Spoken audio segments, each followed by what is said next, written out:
Rupan. Team Tom, Very there nice you go. run. Kept step count the whole way, I'm pretty sure. Yeah, very impressive. Yep. Excellent run. GG, Rupan.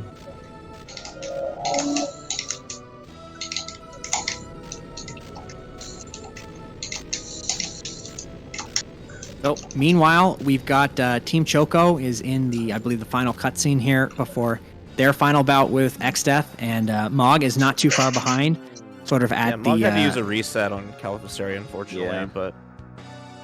Yeah, it's something that can happen. It's definitely not a fight you'd want to go into without having the option to use that, so... yeah, no problem getting on the second try there. And, yeah, it's pretty much a sprint to the finish for Mog as well, so he's not that far behind.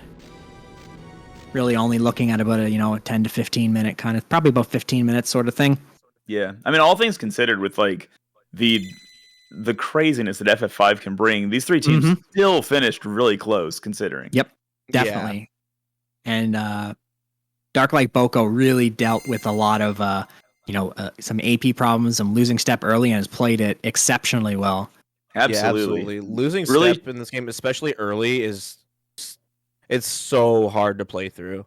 So just big props to Boko for they've really shown off their knowledge of the game too, like knowing like how to handle each of these situations that they've had to deal with throughout most of this run. Like they've done exceptionally well. Absolutely, absolutely.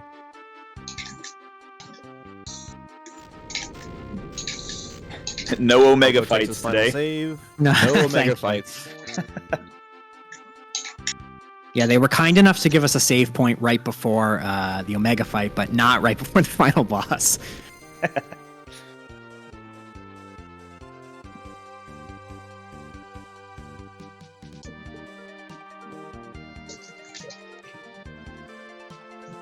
All right, Axe Odin coming into the final boss here. He's been afforded the opportunity to fight XDeath from the Warriors of Dawn. He's just got to do a little bit of menuing here, and then he's going to take his stab at the tree. Yeah, the strategies that we use here should be the same, even though the routes are a bit different compared to what Rupan was doing. Because in Glitchless, you don't really have a whole lot of ways of, a whole lot of variety afforded. We do actually have some dragon power left over, though. We have a couple dragon fangs, one dragon fang. The party order is a bit different, but it's going to look relatively the same. Yeah, it's pretty much the same strat. I think the only difference I was surprised by is the way in which Rupan was doing the level 2 old level 5 death. It's a little bit different from how I'm used to it, but it works all the same. Mm-hmm. I think what you're going to see... I think the main thing you're going to see as setup for Phase 2 for Axe Odin is he's going to make sure that his party, but Ferris in particular, has full ATB going into Phase 2 because he wants to cast level 2 old immediately when Phase 2 starts, and that's sort of part of the timing method. Rupan did something a little bit different involving the flea buffer, which works totally fine too, but just minor difference. Is that a white hole miss?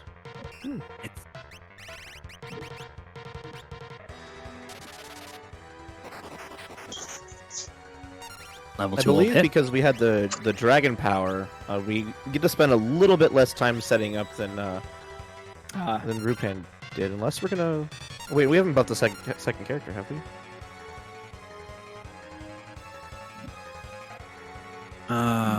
Let's see.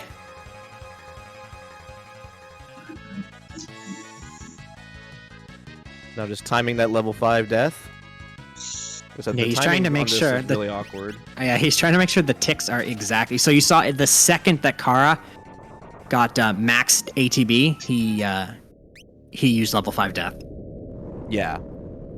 And also, like I mentioned, he's queued it up such that not only does Ferris have full ATB, it's her turn next.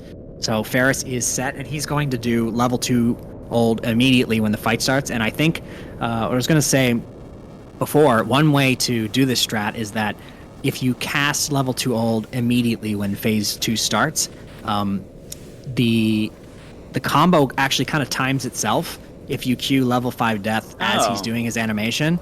I didn't know that.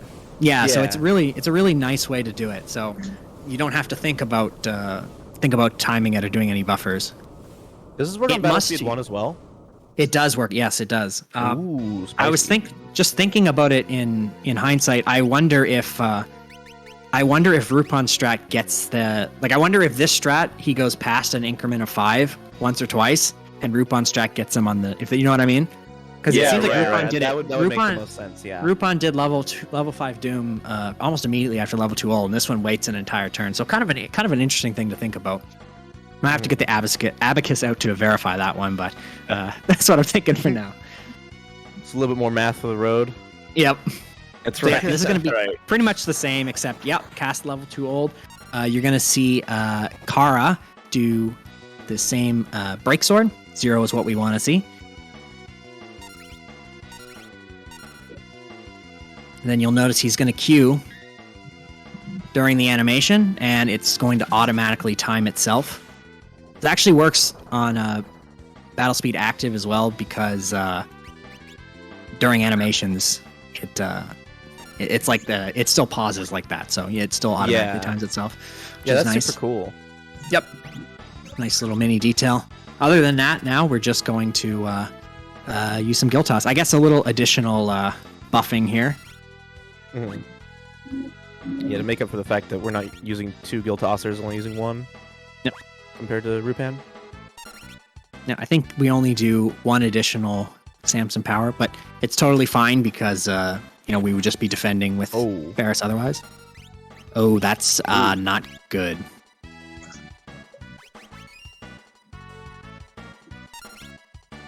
Our tank setup should still be okay. I think we might still be good. Yeah. Yeah. There you go, Lena. Something we didn't mention was mentioned in Good chat deal. earlier. Good deal. The reason why the knight is minied is for whatever reason this game mini doubles your block chance. For reasons. Also, by the way, the Choco runner next. All Get right. ready, because it's coming up. There you go, That's it. and that's time. Yep. Sorry, I should have given you a better warning than that. Oh no, it's my fault. No, I We also got to completely see forgot. there.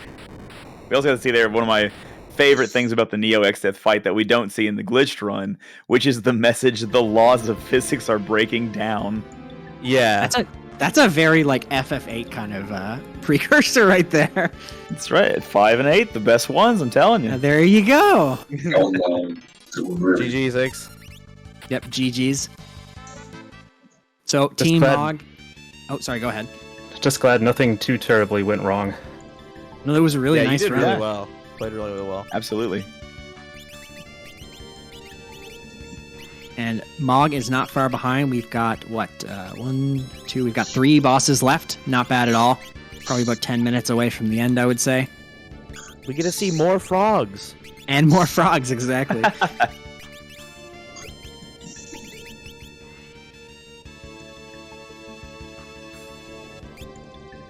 But I think it's also if the FF1 runners want to sort of introduce themselves and start talking about some stuff, that's totally fine as well. Say that.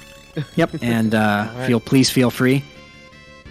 So, welcome everybody to Final Fantasy 1 for the PSP. It's a little bit unique compared to other versions of Final Fantasy 1 in the sense that we have a very game-breaking equipment glitch. I'll go into a little bit more detail once FF5 is completely wrapped up, but suffice it to say that we're able to turn basic equipment into overpowered endgame equipment, and most of that is going to carry us through the entire run. I wanted to say congratulations again to both Tonberry and Choco FF5 runners. Amazing run. I was very entertained watching that. I'll add that a lot of the equipment generated is actually post-game equipment that's exclusive to GBA and future versions of the game, basically the Dawn of Souls dungeons. But Yeah, it's an interesting juxtaposition having glitchless FF5 right next to FF1, which is arguably the most broken. You'll essentially see you essentially see the glitch here. We'll explain exactly how it works. It's basically because you can menu. The menus in this game are very fast, and because of how fast they are and how smooth they are, it allows us to break them.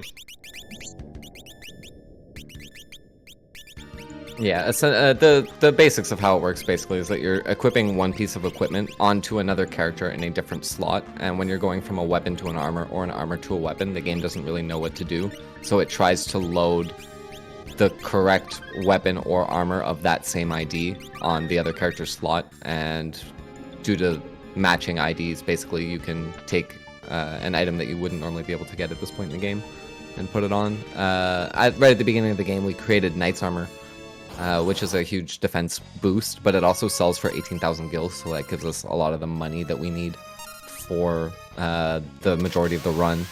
As well, that second menu that was done by Team Choco turns the leather cap into a judgment staff, which when used as an item casts flare, which just absolutely nukes packs of mobs. The other thing that you'll notice, they also did do the famous 15 puzzle. You do it a couple times just to get some of the rewards from it, which are pretty useful for the entire run. Yeah, the main reward that you would be looking for, the first place reward is a Mega Elixir, which can be very handy on the final boss, but basically they're looking for an emergency exit, which is a reward for finishing second place, and it's a 1 in 6 chance to drop, and that allows you to instantly warp out of a dungeon that can save you several minutes if you happen to get it. Yeah, it's absolutely worth doing, because you won't necessarily always get it the first time, but I believe you save time as long as you can do the puzzle, as long as you can do the puzzle consistently. Yeah, I'd say the majority of runners would use that emergency exit to leave Earth Cave, and that saves, depending on what your RNG would have been walking out, anywhere between 1.5 minutes to 2 minutes, and it takes you ideally 30 seconds to complete the puzzle. So you would get 1 minute of time save if you got it first try, basically. Today I learned you can get encounters on the Twintonia screen. I have definitely gotten encounters there, not expecting to be able to get encounters there, and have been quite terrified. But we didn't mention during while the other teams were running it, but the hide command for the Bard actually will function as a runaway command on unrunnable encounters if the Bard is the only one alive. So if that happens, God forbid, you can just hide. Yeah, and you will run away, which is nice. Wish I could do that in real life. Just hide from my problems. That's what I do at work. And I mean, they haven't caught me yet. So it works for you. Yeah, it works for me. Excellent.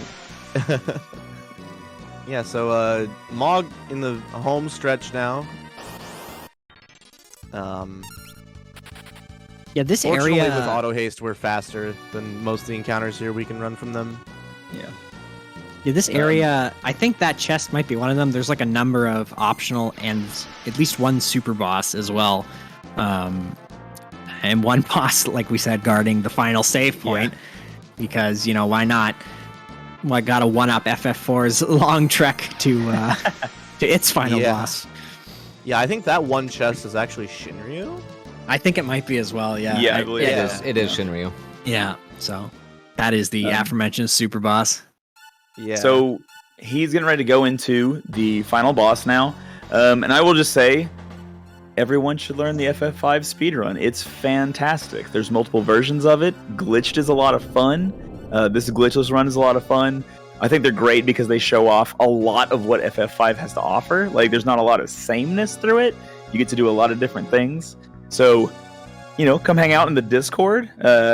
Everybody, when I was learning the run, was super nice to me and told me stuff constantly. So great community. Come hang out. Good luck to the FF1 runners. Follow all the runners, all the commentary on Twitch. Follow them all on Twitter. That's what I would say. Amen. Riffs rule. Riffs rule. Yeah, I and guess if you run this game, you get Big Bridge. That's right. Twice if you're good. Yeah. 0 times if you're bad. That's right. Yeah. I think thinking back on it, this year we had 2 runners who had never run the game before. Both Dart Like Boko, who, like we said, put together the route for this, and Axe Odin, who learned it just for this marathon. Curtis actually kind of did that last year when you think about it. You had pretty much just started learning the game right before, and then you joined on for that marathon. That was any percent, but similar situation. So FF5 is always welcoming to new runners, and there's whatever route you're looking to learn, there's probably a nice set of notes available to help you learn. Mm-hmm. Yeah, we have a lot of nice- super knowledgeable people in nice the set of- community that love There's a helping nice people set of get into video them. guides for. Oh FF5 yeah, too. shout out to That's right. Zinvogel. Yeah, Yep. Zinvogel has a fantastic video tutorial on the any percent category of this game as well. It covers basically anything any situation you could ever find yourself in, including like running out of money at the end of the game and not being able to guild toss. It even covers that. Yeah, it is extensive. It's pretty incredible. Yeah, step count is certainly daunting, and there's no way about it. But to learn the game, you don't need the step count to beat the game. Like that much has been proven today. Darklight Bogo's done an amazing job getting through this run, and it goes to show that especially if you are prepared, you can absolutely get through any run of the game. This game has some RNG, but not so much in this kind of way for the most part. You can get through pretty much any run if you want to. Yeah, I was about to say, the any percent category is actually arguably one of the most consistent Final Fantasy runs out there. Yeah. As long as you do everything the way that you're supposed to do it, you should get the same result or very similar results pretty much every time. So if you watch Final Fantasy runs, you think, well, I'd like to do them, but there's too much RNG. FF5 any percent might be for you. It's darn near deterministic. It's really yeah. And I was going to say the glitchless route, the things that I was thinking that could be more RNG that beyond your control, like running out of Phoenix Downs on the undead boss and stuff like that. That's just simply not going to be a problem when you have 45 Phoenix Downs in the glitch route. So that's right. That even further mitigates the problem. Yeah. In any case, Team Mog World 1, on the final boss.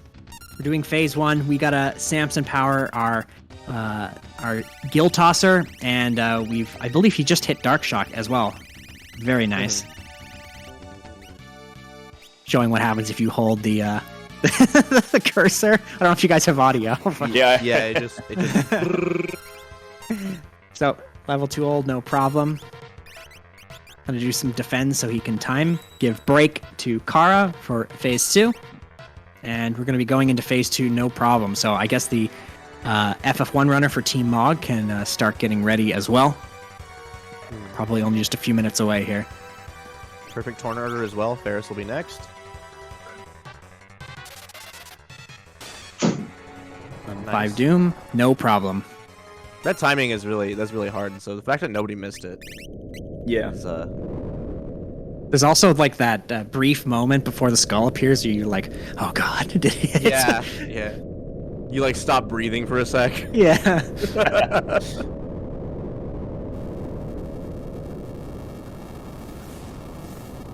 What is Void?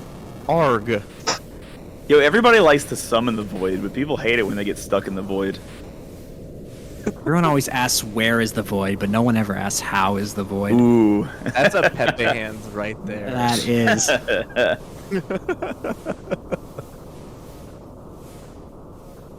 I also just love the scope of Xdeath's tree. You can see like his tree is like winding all the way into like Yeah. different dimension over there. Way back in the background, it's cool. Yeah. You know, honestly, ever since you've made the comparison, this boss text for Neo Xdeath is like so reminiscent of the Ultimecia end in FF8. Really cool. Yeah. It's almost like a precursor. It really is, It really feels similar. I also feel like just for the speed runs, FF5 and FF8 both have a jump in like difficulty for their final boss. Like Ultimacia's kind of tough, and like Neo Xdeath has a lot going on. Yeah, absolutely. All right, we've got the level 2 yeah. not that's still. Not good. You can still. It There still we should go. be okay. There we go. Okay. You have more tries, so we hit the break second try. Second try is the new first try. Exactly. The level 5 Doom should time itself, as we said. Perfect. No problem. there's that delay just to like give you that little bit of suspense, you know? All right, so Team Mog FF1 runner, it's almost coming up. We got 6 skill tosses. That's number 1.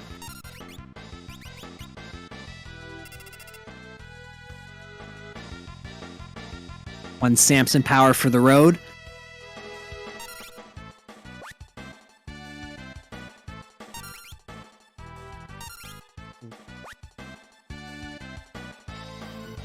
Halfway there. Somebody's gonna have to get in there and fix the laws of physics. We'll leave that Not for FF1. That's right. Oh, time travel though. They can dupe some abacus. There we go. Abacuses. Abakai. All right, coming up on time here. One more.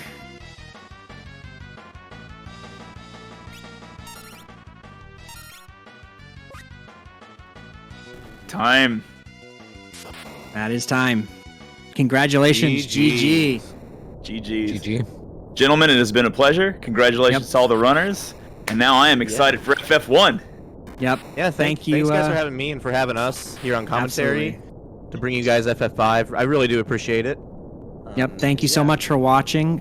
Thank you to Darklight, Boko, Axe Odin, and Rupon for having us. Amazing runs by all 3 of you. And I think unless there's anything else to be said, if one of the runners wants to say something, we'll give it over to FF1. All right, thanks guys. Amazing commentary, amazing runs. Thank you guys again. Yeah. FF5, Thank you. amazing to watch as always. So, with that being said, let's get into Final Fantasy 1. Yeah. So you just saw the equipment glitch there that we had briefly mentioned earlier. As you can see, we can equip armor onto any slot, which is the other part of the glitch. So it's not just that. So all of the armor in the game has numbers assigned, essentially, IDs, and all the weapons do as well.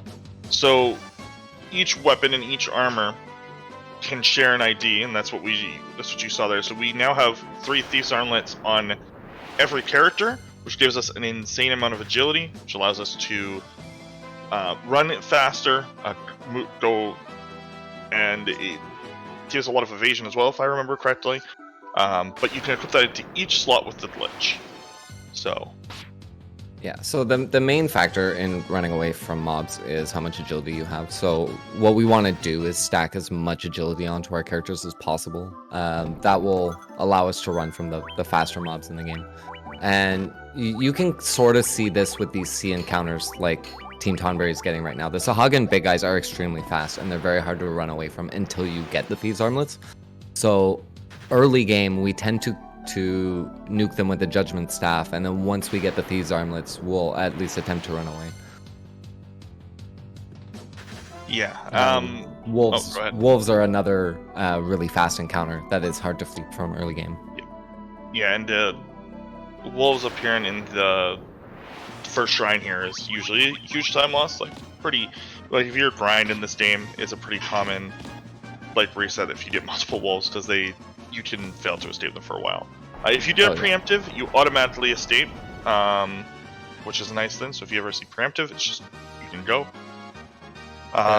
Flip side of that is if you get an ambush, every enemy will attack you before you have a chance to take an action.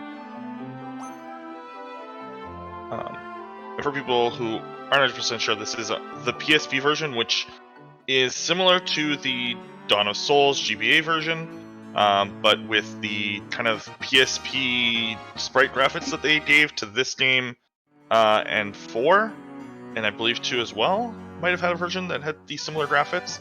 FF2 has these graphics as well. Yeah, it's just a very highly detailed sprite graphics. They look really nice. This game is just very nice to look at. FF4s pop out a little bit more on the PSP than 1 and 2s do. 1 and 2s share the same graphics on the PSP version. Functionally, they're the same game, with the exception that the PSP version has access to the equipment glitch and the GBA doesn't, as well as there's an additional dungeon exclusive to the PSP version called the Labyrinth of Time, where they added a super boss at the end of it that was more powerful than any of the other optional dungeons in the GBA version, Chronodia. And Chronodia has several forms. We won't see that in this run, but we will see a side effect of it coming up soon for Team Tonberry, where the most powerful version of Chronodia. Basically what happens is when you go through the dungeon, it's like a huge puzzle, and how many puzzles you get correct and how many puzzles you get wrong determine which version of Chronodia that you get. And the most powerful version of Chronodia drops a weapon called the Barbarian Sword, which is the most powerful sword in the game, and has triple the attack power of the native game's Excalibur. And that's one of the equipments that we're able to glitch very early into the game. And we use that as our bread and butter for killing bosses in the game. Team Tonberry is coming up on the menu now where you glitch the Barbarian Sword. We'll be doing this glitch. The older routes of this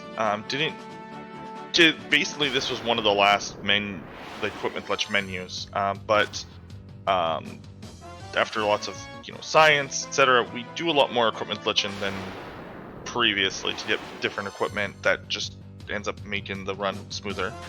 But the Barbarian Sword is a staple in that it's insanely strong. Yeah, so when I first learned the game, the route was basically get the Barbarian Sword and then stack a bunch of agility equipment to run away. So we would get the Barbarian Sword and then get more agility boosting equipment as we went through. But the Barbarian Sword was what we used to kill everything. The route has kind of come back full circle to that. There was a phase where we would use magic to kill a lot of encounters that we aren't able to run from, and we kind of phased out of that once we realized that we could skip doing class change altogether. And part of the result of that is that we're back to the old either smack it with a Barbarian Sword or use Flare from the Judgment Staff to kill mobs. One of the things that you may notice is that so the shield is an armor slot. You'll notice that they haven't put Thieves Armlets on there. Not every armor works in the shield slot. You can equip it, but if the character blocks, it will break the game and freeze it.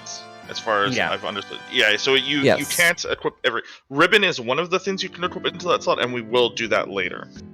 Yeah, so the technical thing behind that is that if you equip an armor into the shield slot, when your character gets attacked, there's a corresponding blocking animation where your character pulls their shield up to block.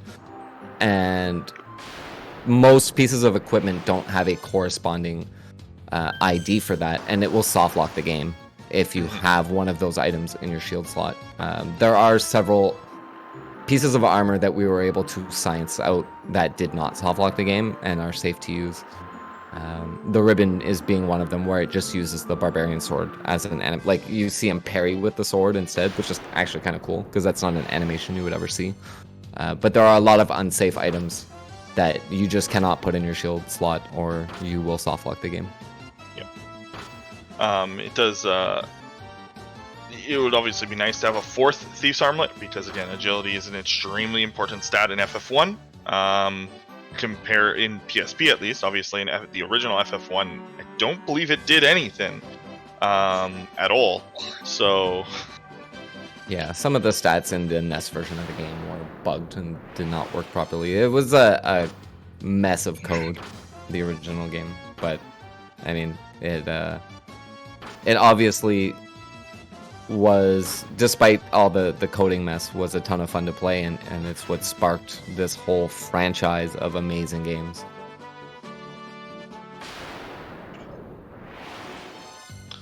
Does anyone speedrun the NES Final Fantasy? Yes, it's difficult, and not many people do, but there is a leaderboard. Definitely would recommend. All of the speedruns for Final Fantasy 1 are actually quite different. It's pretty interesting. Like, there's no version that's kind of alike to another. Like, even PS1, which is really just an HD and proper coded version of the NES version, is different because it's properly coded and has quick saving. It's if you watching all of the speedruns is really interesting to watch the comparisons. Like, this one isn't extremely heavily glitched, but not credits warpy run compared to NES, which has a credits warp, compared to GBA, which is pretty much just a straightforward run. So I definitely recommend like watching these runs. They're really interesting. So yeah, if you look on Team Tonberry's side right now, we're in the Cavern of Earth, which is a pretty dangerous place overall. There's a lot of encounters that have the chance to cause us a lot of problems. This Cockatrice encounter is one of them. They have the ability to petrify on hit, and getting all of your characters petrified is a game over. They would have to start from their last save. The 15 puzzle that you saw earlier from Team Tonberry was an attempt to get an emergency exit, which would allow us to warp back out of this dungeon. So in terms of what we're doing story-wise, we had to come all the way down to the 3rd floor of the Earth Cave to get a Star Ruby, which will allow us to progress through the game. That item is used outside of the dungeon, and so we have to walk all the way back out and face all these really nasty encounters. So we were kind of hoping for an emergency exit to just be able to skip all of that. So the cockatrices in this place are really dangerous. As well, you can encounter Pisco Demons, the mini-boss from earlier in Marsh Cave, which you just saw on Team Mog's side. They appear now as a random encounter, and they have the unrunnable flag, which means that we have to stop and fight them. We can't just run away.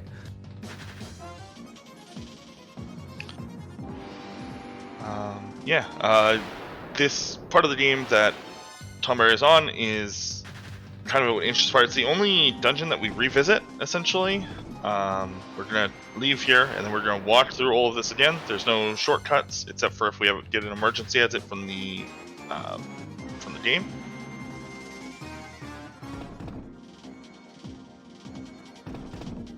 Yeah, it's a really nasty place RNG-wise for the game, too. Like, the encounter rate can be quite high if you're unlucky. So it's a very common place for runners to lose good pace runs. Not necessarily like lose the run with a death, but just bleed time here.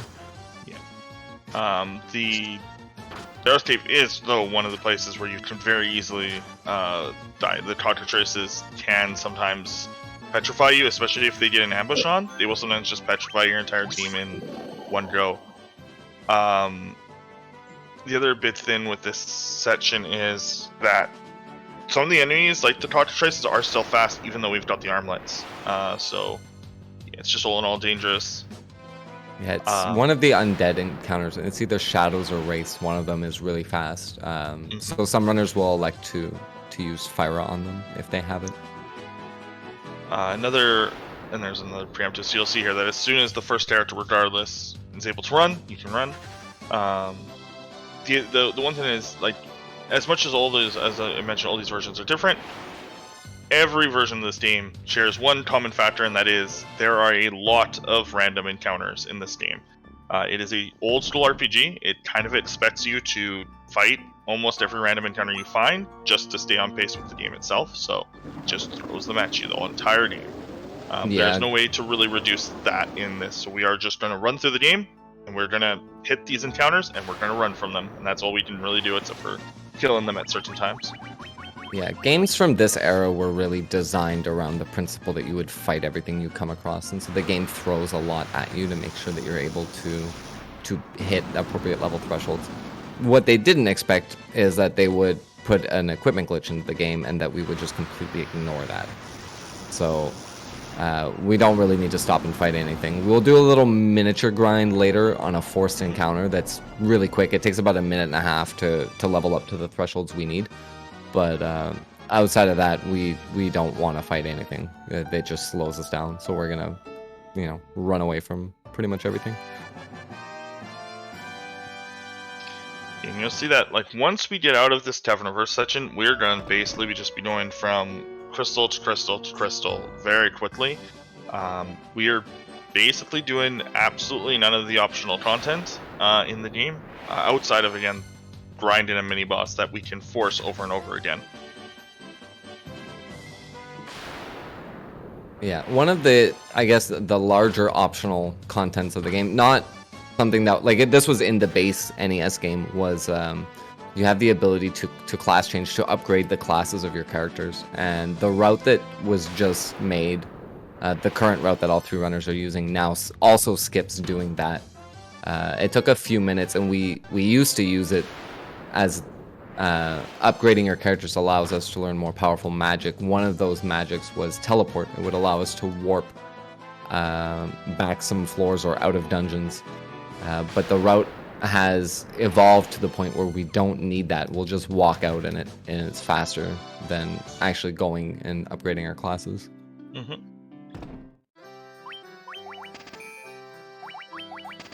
Yeah, like the big thing is that... Oh, go ahead. So on Team Mog's side, you saw that we stopped to pick up some spells, Fyra and Thundara, and those will be used to kill mobs that are weak to it that we're not able to run away from. As well, you can see him buy some gold needles in case he runs into cockatrices. It's just a little bit of a safety item. A lot of runners, when they go for PB, will just skip that entirely and cross their fingers and pray. But obviously in a marathon setting, we want to do this safely, and so we'll buy the extra gold needles. It takes about 30 seconds just to go out of your way and pick them up. Also, it was briefly asked and answered in chat that like, is the equipment glitch difficult to do? It is almost the opposite of difficult to do. It is an extremely simple to pull off glitch, and this run in general is very easy to learn. It is not easy. It's not an easy run, but it's easy to learn. It's one of the easiest speed runs I've ever learned, to be honest with you. Oh, yeah, for sure. But like, if you want, it's a fun game because of how easy it is to grind. Because you can basically always finish a run if you want to. So like, once you get into it, it's just, this is a very fun speedrun. If you have never speedran an RPG, or if you've never speedran before, this is a great game. This version of this game is great to do. We do have a Discord. Can definitely recommend joining. People will help.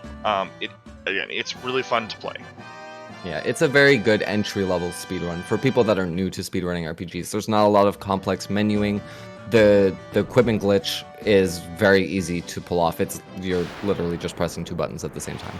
You're using the shoulder button to swap to another character while hitting confirm at the same time. So it's not that difficult. It's basically knowing where you need to go and what you need to pick up and what you need to use to kill specific enemy formations. Outside of that, it's not very complicated. And the movement is and it's very fast. short. Yes, that too. The movement is honestly some of the harder parts, because in the PSP version, as you can see, move very quick, and even experienced runners will run into walls. And you get to hear every single time you hit a wall, for even like 1 extra frame, you will hear that bonk sound when you tap the wall. Yeah, and it can be very frustrating.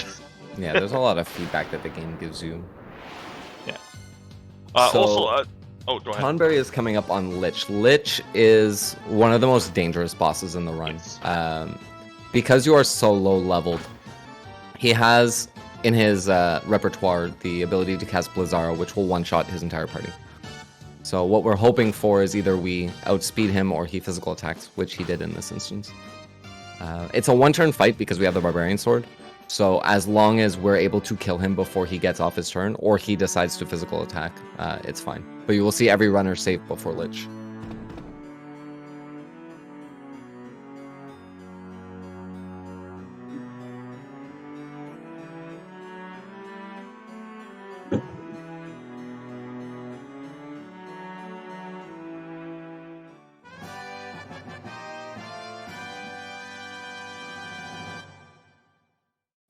That was about a 37-minute Lich from Tonberry's side. Given all the extra safety stuff that we're doing, that's not that terrible of a time, to be honest. It's pretty solid. One thing I want to point out that maybe wouldn't be noticeable right away, or why they're doing it, is you'll notice that when they're on docks, they'll get off of the ocean as quickly as possible and then run along the dock, even if that's technically more tiles. If you're adjacent to a dock tile, there's no encounters. So that's why you'll see on some of these docks, they'll get off immediately and then run, because any encounter is very slow. So they want to get onto encounterless tiles as often as possible. So that explains that if you're wondering why they were doing that. It's actually an interesting design choice that you can't get encounters on the dock tiles, considering you can get them in Final Fantasy II. It was I was very surprised to learn that when I started learning Final Fantasy II after being an FF1 speedrunner for a couple years.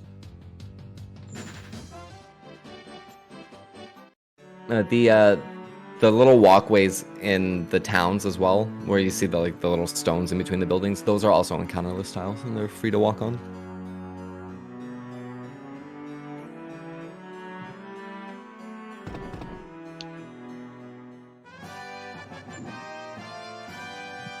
So Team Choco is coming up on the Lich fight as well. We're gonna hope for some good RNG here.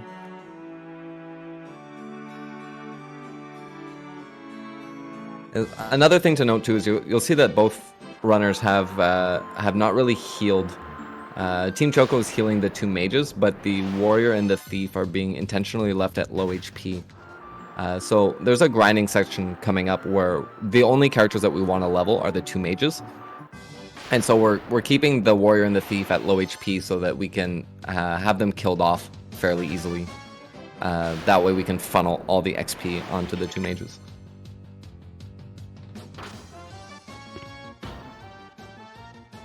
Nice, so good damage rolls, 2-hit Lich from Team Choco.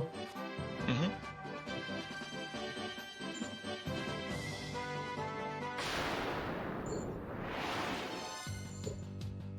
So Team Choco catching up some time in the first section of the game, it looks like. Oh yeah.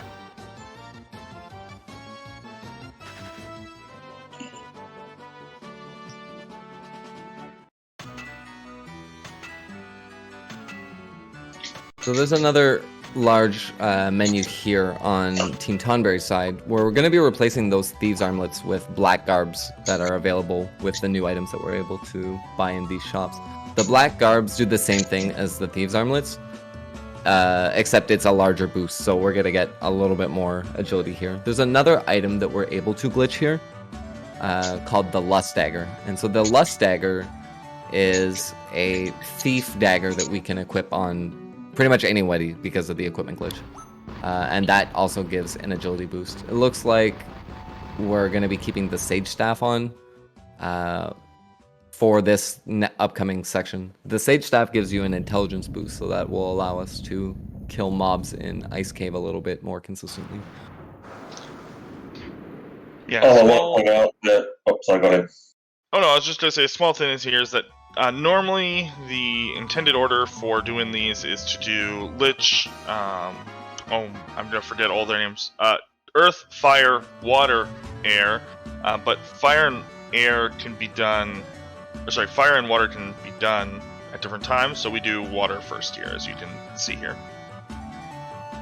Yeah, the only fiend that you have to fight in any specific order is Lich. You have to do the Earth Cave in order to open up the next section of the game.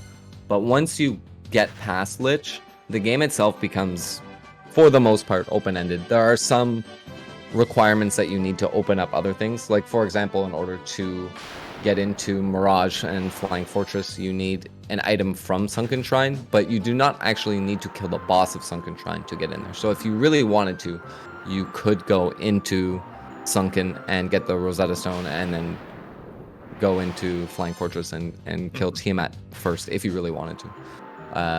Obviously, the game has been routed in such a way that we're going to be doing as little movement on the overworld as we possibly can. All I was gonna say was, you might have noticed this, by the way, that I didn't equip anything to the warrior.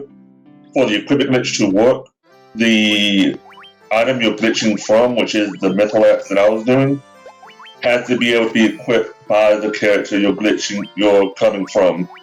So because no one else can equip the metal axe, no one else, we can't get anything on the warrior, so he's stuck with Thieves' Armlets.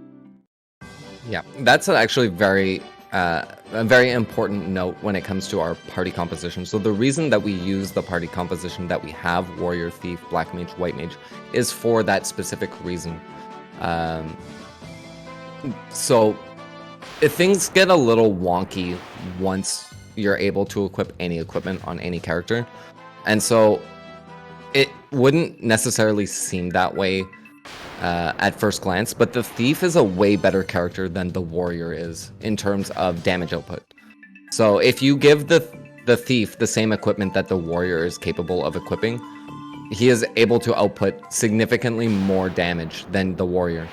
Unfortunately, the Warrior is required because without class change, the Warrior is able to equip much more equipment natively and opens up a lot of options for you. So for example, if you were to run 2 Thieves and no Warrior, you would not have access to the Barbarian Sword until you class changed your Thief into a Ninja, which we're not even doing the class change in this route. So you're kind of stuck with the Warrior regardless.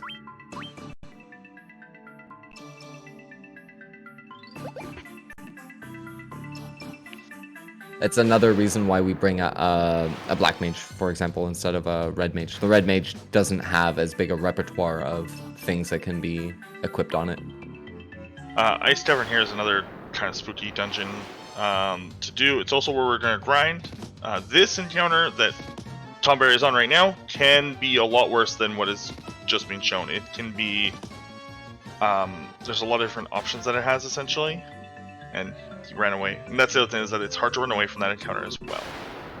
Yeah, they're very fast, those enemies. I guess one of the things that we should note is that there are certain tiles in the game that have a forced encounter check on it.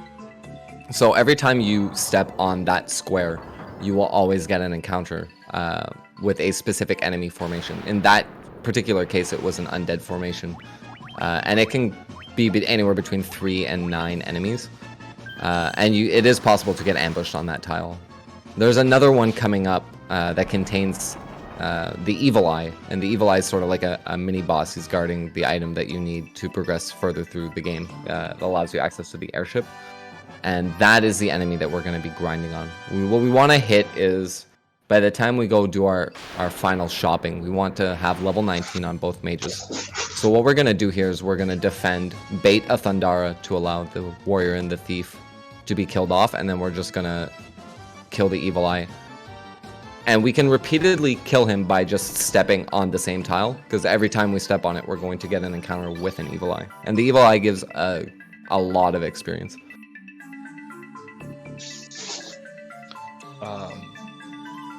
Yeah, so we're just going to see them repeat this over and over again. Yeah, the grind itself is not very long. It takes about 1.5 minutes to get the experience that you need for the rest of the run. It's relatively quick overall. Yeah, so Chodro there kind of showed why the undead encounter there can be really dangerous. A lot of those undead can paralyze, and it's very possible, and happens pretty often, that your entire party can just get paralyzed there for quite a while. I've definitely seen good runs wipe to that tile. It's not even the most dangerous thing in this place. There's a lot of rare encounters in here that have the ability to one-shot you. White dragons, if you encounter them, an ice storm will wipe your party. Dark wizards can ambush you and Firaga you and one-shot your party. Like, this whole dungeon is extremely dangerous at the levels that we are at right now. Once the grind is over, it becomes a little bit safer. But until you get to the Evil Eye, you're kind of like very nervous the whole way through. Thankfully, like, all the runners are putting saves down. It doesn't cost really anything to just plop a save. There's no save points in FF1. The GBA version and PSP version, because it's based on the GBA version, gave you the ability to save anywhere on the field. So from a marathon safety perspective, it's not too dangerous, but I mean the enemies have the ability to kill you, and you'll go back to your last save. Yeah, this is why they save multiple times here in this dungeon, because of how dangerous it is. Speaking of white dragons. No. Yeah. So the preemptive on a white dragon is exactly what you want to see, because you don't have to roll against a flee check on it. You have the automatic flee. So that's perfect. And the white dragons have enough agility that they're very hard to run from at this particular point in the game. I believe that preemptives and ambushes are not based on agility. They're just, I think they're based on the. And some mobs have higher chances to ambush you, and vice versa. But for the most part, it's I think just a standard chance. That's correct. As far as I'm aware. Helps you out, if I'm not mistaken. Yeah, I'm not terribly familiar with the ambush and preempts outside of certain enemy formations have a higher chance to be a preemptive or an ambush, depending on the formation. Mm-hmm. So the shadow enemies outside of Earth Cave in the overworld have an extremely high chance to be preemptive. And those ones, if I remember correctly, you can never fight them normally. They're always either preemptive or an ambush. And the majority of the time you get them, it's a preemptive.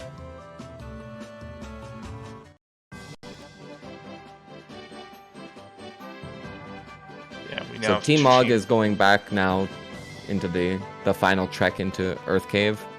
And both Choco and Tonberry are done with their grind and ready to continue on with the game. So we're going to be picking up the airship next. That will allow us free roam around the map and allow us to do anything in the order of our choosing.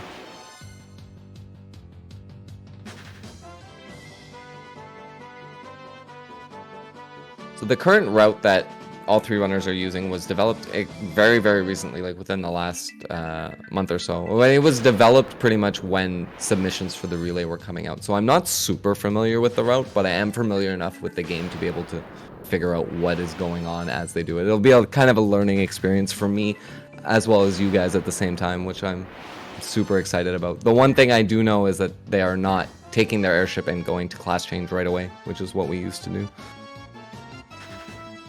So we're stopping here at the desert caravan. We need to pick up the ferry in a bottle, which will allow us access to an item that gets us into the sunken shrine. As well, we're going to be picking up 11 Giants Tonics here.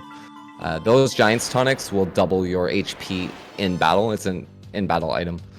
And those will be useful for the final boss. So 121 HP on Team Tonberry's Black Mage is basically in one-shot range from any of the attacks from the final boss. So those Giants Tonics will help us with survivability on the final boss.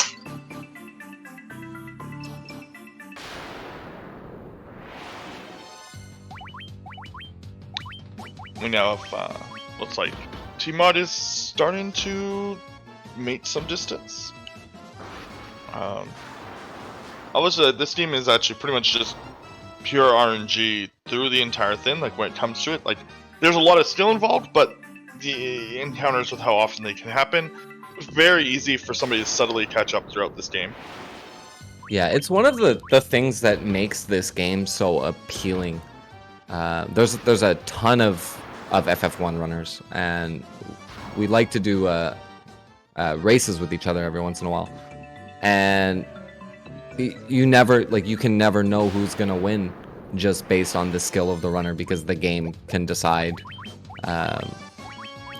very easily who will win and who will lose, just from the amount of encounters and the quality of encounters you get. And we've seen it in races before where a runner has been 5 minutes ahead and then just bam, the other runner hits a nice stretch of good luck, and the tables have flipped very easily.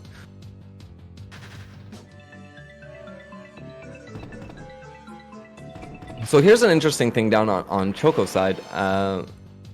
So the encounters that you can and cannot flee from are set. It's not like Final Fantasy II where a pack is runnable on one floor and not runnable on another floor. Like, you have a whole list of what you can and cannot run from, and it applies pretty much everywhere throughout the game. But there are some encounters, and those 3 Hellhounds specifically are one of them, where the unrunnable flag is supposed to be set for a pack of Hellhounds with an Ogre Mage, and for whatever reason, that particular formation, the Ogre Mage is invisible and it still has the unrunnable flag, so you cannot run from that specific encounter for whatever reason.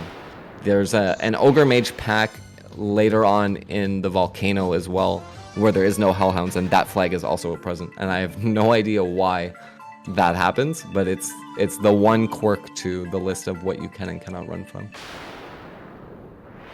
So Team Mog is now making their way to Lich, the very, very scary boss of the run. So we're going to be praying again for no Blizzara from Lich.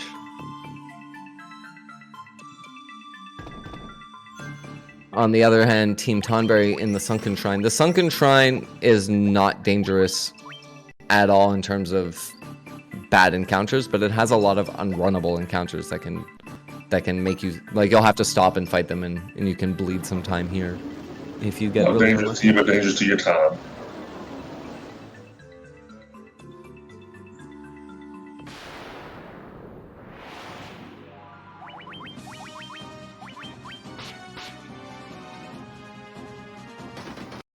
And there's the unlucky Blizzara for Team Mog. So Team Mog reset before you could see it wipe the party, but that was going to wipe the party. It does about 160 damage to everybody, and you just don't even have the max HP to survive it. There's kind of a safety strat. If you happen to get poisoned on your warrior on the way down, you could potion your warrior up to full HP to try and survive it, and then let the poison tick you back down for the grind. But that's very circumstantial, and unfortunately didn't happen in this case. Second try Lich. The fight is quick, and we saved outside, so not all is lost for Team Mog.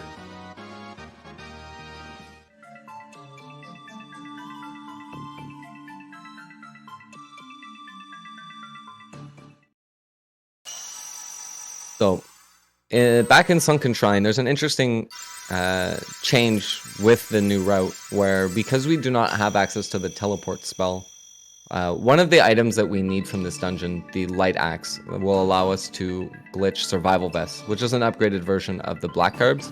There are 2 chests in Sunken Shrine that contain the light axe. There's one on the 4th floor and one on the 2nd floor.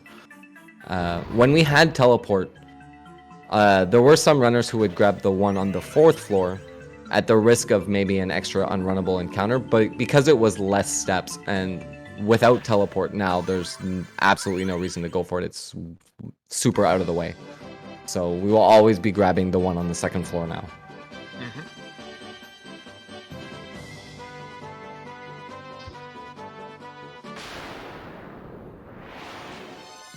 Yeah, so far everyone's run has been going relatively smoothly. There actually hasn't been anything even kind of close to a wipe, which is nice. Yeah, just the Blizzara on Lich for Team Mog, but it was a very quick death. I want to point out for this chest with the light axe in it on the 2nd floor one. On the NES version, you wouldn't have the face to the right of the chest.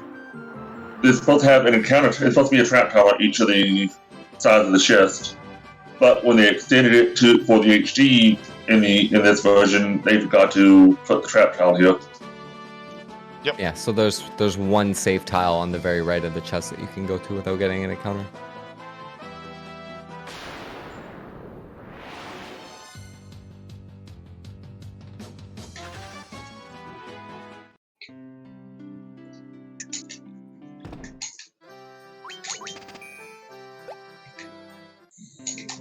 Yeah, as you can see, we're doing another equipment glitch, the survival vest, which is a good piece of equipment.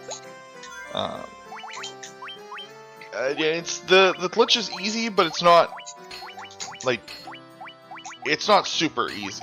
As you can see there, they are, it takes a couple tries every once in a while. Yeah, the window of actually getting the glitch is a couple frames, so it's not free by any means. It requires practice, but but it is essentially just 2 buttons being pressed at the same time. Yeah, as you see there, survival vest is another one of the equipments that we can equip to that slot, to the shield. Yeah, survival vest is safe. So are the lordly robes if this route happens to get them. We do not anymore. Okay, yeah. The old route did, because you go to Citadel Trials, which got the healing staff which lets us glitch lordly robes onto the black mage. But because you don't go to Citadel Trials anymore, we no longer get it. And you can't get the healing staff outside of Citadel. Yeah, that makes sense. Also, another change to this route, before if whoever watched the old route, we now use remove, finally, and you saw me take the items from the thief, use its body armor, because it can equip the survival vest normally to re-equip the warrior. Yeah. Which we didn't do before. Because Ninja can equip the light axe, thief cannot. Oh, I didn't consider that actually. I didn't realize that the thief could not natively equip the. No, that's interesting. Thieves cannot Yes. equip axes, ninjas can. Yeah. So one of the quirks of the equipping glitch is if you do not have a copy of the item you're glitching in your inventory, it will create it out of thin air. However, if you have a copy of it in your inventory, it will equip that copy first before creating one. So if you were to take off a piece of equipment and then try to do the equipment glitch, it would use the copy that was in your inventory first. Just as an interesting quirk of it.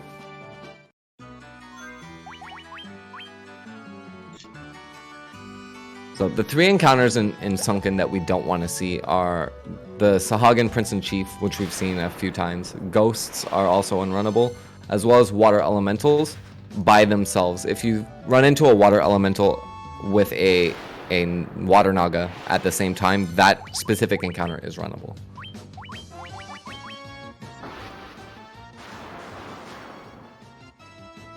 Alright, so Team Tonberry is coming up on the Kraken fight. Kraken is not dangerous at all.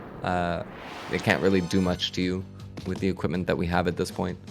It can waste a little bit of time with AoE, but you are in really no danger of dying. It takes a couple hits, depending on damage rolls, for it to go down. Yeah, so seeing Kier's an AoE attack has some animation time, but it doesn't do any damage. So that's Kraken down for Team Tonberry.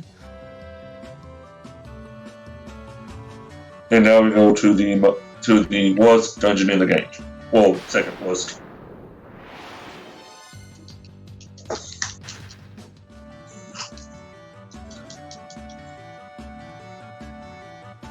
Which is the Waterfall Cave. Yeah, Waterfall Cave is particularly nasty because it has a high encounter rate. Nothing dangerous in there, it just can waste a bunch of time. It has a very, very high encounter rate. The one downside to doing this new route is, in the previous route we had teleport, so Waterfall Cave is just a long dungeon with a couple chests at the end of it that you need to get, but there's no exit at the end. So you need to walk all the way back out. When we had teleport, we could just teleport our way out. So we would just do it once. But now, with this new route, you have to walk all the way back out with that same high encounter rate. Which Waterfall Cave is the highest encounter rate in the game. I do believe there's only one of the four in Mirage Tower, the second floor. Yeah, that second has floor the Mirage same, is pretty high as well. that has the same encounter rate to it. Yes.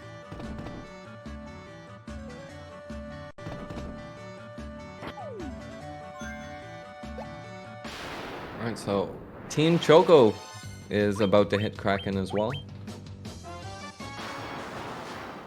Team Mog has just started the grind fight on Evil Eye. Very quick Thundara. No deaths on the mages to worry about experience. Yep. Being wonky. Yeah, it's really clean compared to Choco, who I think was about 4 turns for the first one.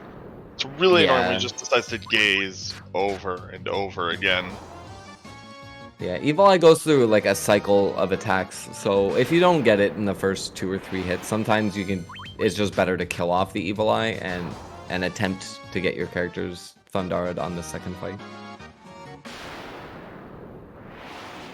As each successive gaze that he casts gets progressively more nasty in what they do. Oh, darkness is a little weird over there. It's not though. It's like it's the safest thing to happen, but the mischance can kind of mess with you. Yeah. We never really did explain exactly why we want the mages to be leveled up. Specifically, it's purely their HP, so that they can survive more hits later. We need Hilara as well on the White Mage. Yes, that is right. That requires... So all the spells that you can learn in this game have a level threshold of when you can learn them. So that's to prevent you from just like, if you wanted to, if you managed to somehow glitch yourself a ton of money, you could just go buy the highest item, like highest level spells in the game. You can't really do that. So your mages need to have a specific level before you have access to a spell, as well as some spells require class change plus a level in order to buy. So the big thing that we want is Hilara, which you can get at level 19. For people coming in who didn't see the grind the first time, they are purely just grinding for, again, levels to get higher levels on the mages to learn better spells and side effect better HP. Yeah, you want enough HP on your black mage to be able to survive Chaos's AoEs. That's the other thing that we're looking for.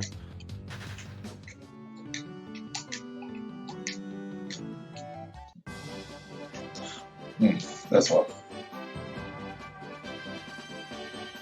So on Team Tonberry's side, we picked up the Gigantax, and the Gigantax is an interesting glitch menu because not only are we using it to glitch an item, but we are reverse glitching it. So we picked up the ribbon, and the ribbon grants us elemental defense. And we use the ribbon to glitch into a Gigantax. Because we want more than one ribbon. So by glitching it into the Gigantax, we are able to use that Gigantax to basically duplicate more ribbons. It's the one instance in the game where we get the item that we want initially and then use the equipment glitch to make more copies of that item. Yeah, it's a very clever use of the glitch, because obviously it's not actually using the item that we're equipping, which is why we can turn one item into 4. It's creating a brand new item because the game assumes you have it, because you must have it because you've equipped it. So that's why we do it at the start of the game. We equip an item that sells for a lot to get all of our money. But yeah, go ahead. I would say Nanoma also gives you a lot of defense. Yes. Yeah. And lets you survive a lot of stuff that you shouldn't be able to. Yeah, basically everything hits you for 1 damage with the Knight's Armor equipped. Mm-hmm. The other thing that you're going to see here is the ribbon. As we mentioned way earlier at the start, the ribbon is unique in that the reason that only some of the things can equip there is the don't have an assigned block animation. The ribbon's block animation turns into parrying with the sword for some reason. So hopefully we'll get to see that. It is a really neat looking animation that you don't normally see in the game. The overworld movement also can't be understated that it's actually pretty difficult to get correct. At first, it's probably like the other difficult thing to learn. Once you learn it, though, it's fun and nice. It's just disorienting because the way the map is displayed in the game when you're on it.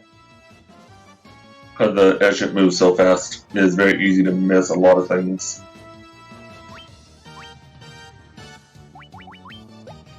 The game really, once you've beaten Lich, the game really becomes kind of an open world game in a way.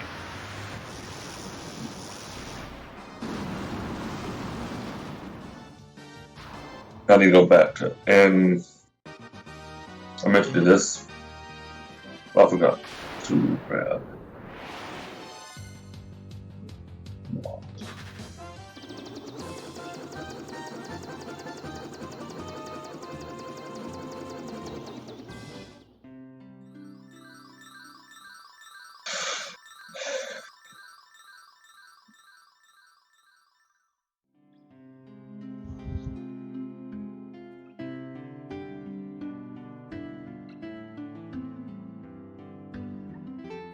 And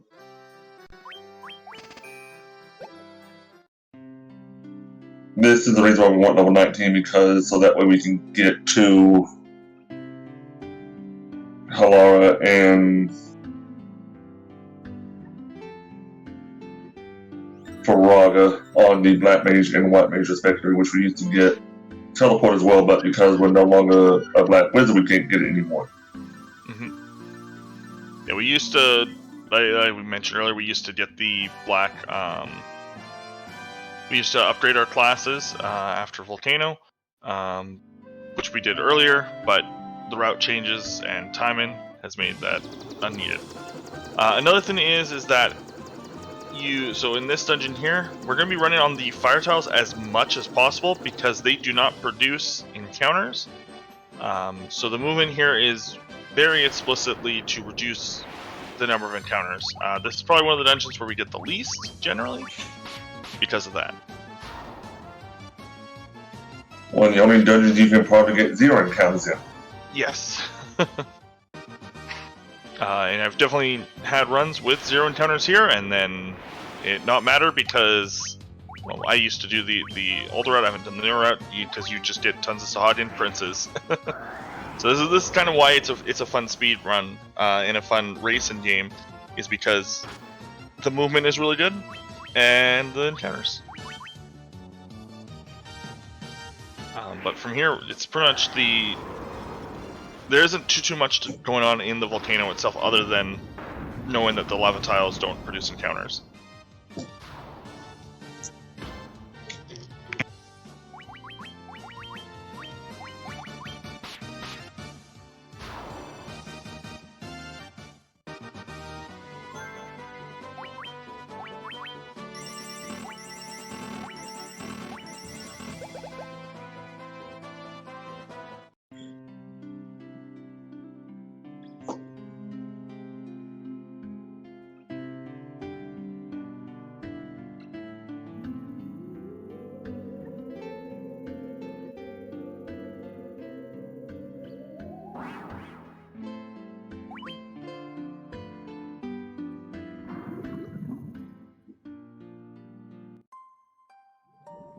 Yeah, And just there in case goes anyone the- from chat is kind of wondering what went on, I split for the wrong team. So basically what we're gonna do is when Mog hits the same boss, I'll split Choco there and we'll just swap them to make it accurate.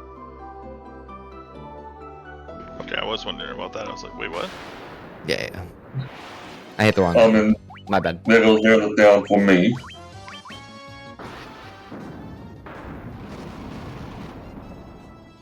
Picking the right button out of 3 buttons is hard. I'm just saying. It's like,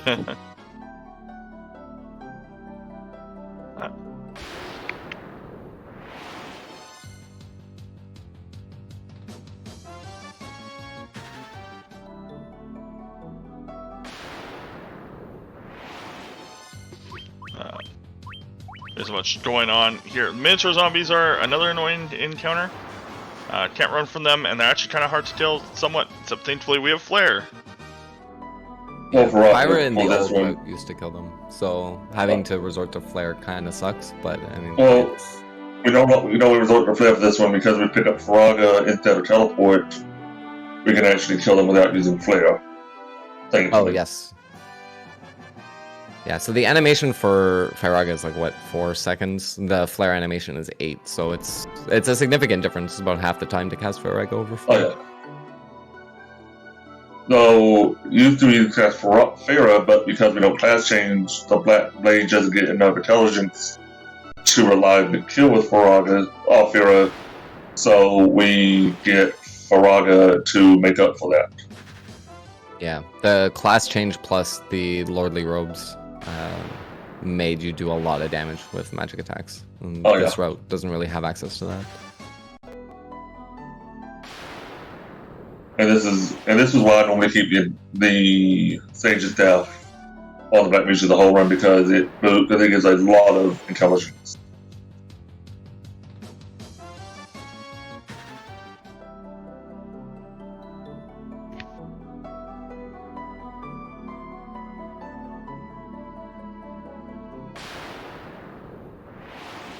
Yeah, one thing to note is that a single enemy that has the unrunnable fighting encounter means that is an unrunnable unless there are some specific formations that don't. It's weird. Once you run this game enough, you know exactly which ones you can't run from.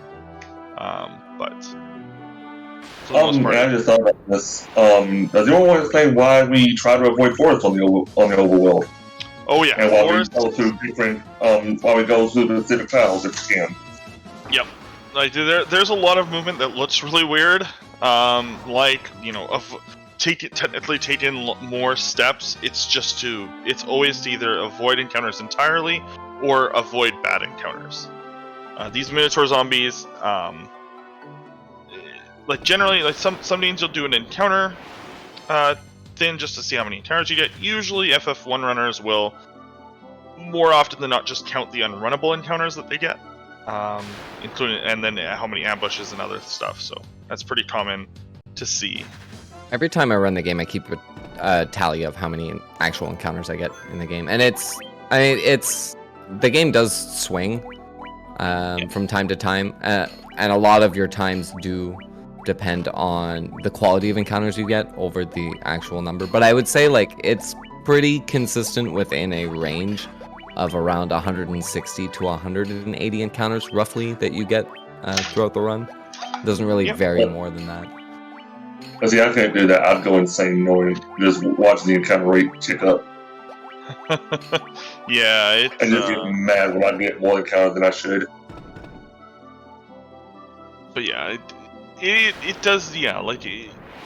I'm sure that there is some kind of seed-in that goes on in the game, and so that's probably why it does feel like sometimes you'll do a string of, like, 100 steps with no encounters, and then suddenly you just get bombarded from them in a different dungeon. I'm sure that there's some kind of seed-in going on there, because there's no step route in that we've been able to figure out for this version of the game. So there's probably some form of seed-in, and then various other factors. Yeah. Despite my best attempts to come up with a step route for this game, I've been very unsuccessful, unfortunately. If I had to guess from other games of this era, it's probably a combination of a seed and then that seed being adjusted, like probably based on system clock. There's three different RNG strings that affect that infect your encounters, and unfortunately, it's very hard to manipulate three separate strings of RNG. So. Also, I want to point out that as far as elementals go, air elementals are the only elementals that are runnable normally. In the base game, yeah. There are some in the optional dungeons that follow the same rule. Oh, okay. Well, yes, in the other four normal ones is one fire, earth, water, and air.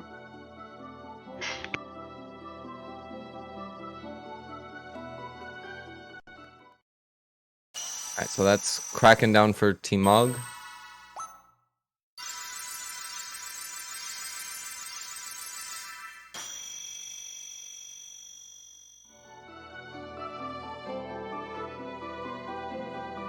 Does anyone want to get some bless RNGs out for what I can encounter here? Y'all want to explain what I can encounter on the next floor? Yeah, so the next floor contains the original FF1's super boss, which was just a random encounter. It's a Warmech. It's a very, very famous encounter. We very rarely see it in the speedrun, but when we do, it's pretty hype. Most runners will run away from it. If you do happen to kill it, it gives you a bunch of experience. Yeah, it's arguable that in sometimes worth it to kill, because it is nice to have extra health in this run. Because Chaos still deals a lot of damage no matter what equipment you have. I had it in a PB once. I was pretty hyped.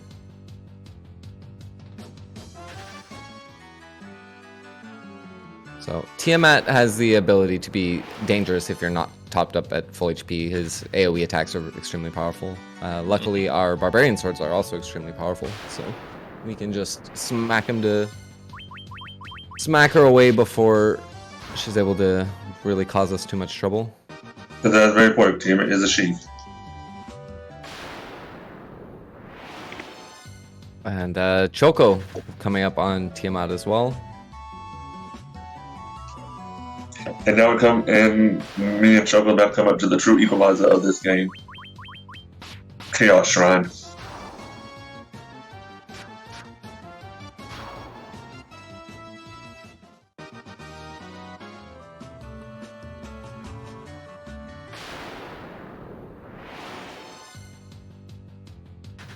So Riles is electing to throw haste on the ninja just in the off chance that you do under damage and it takes a second round.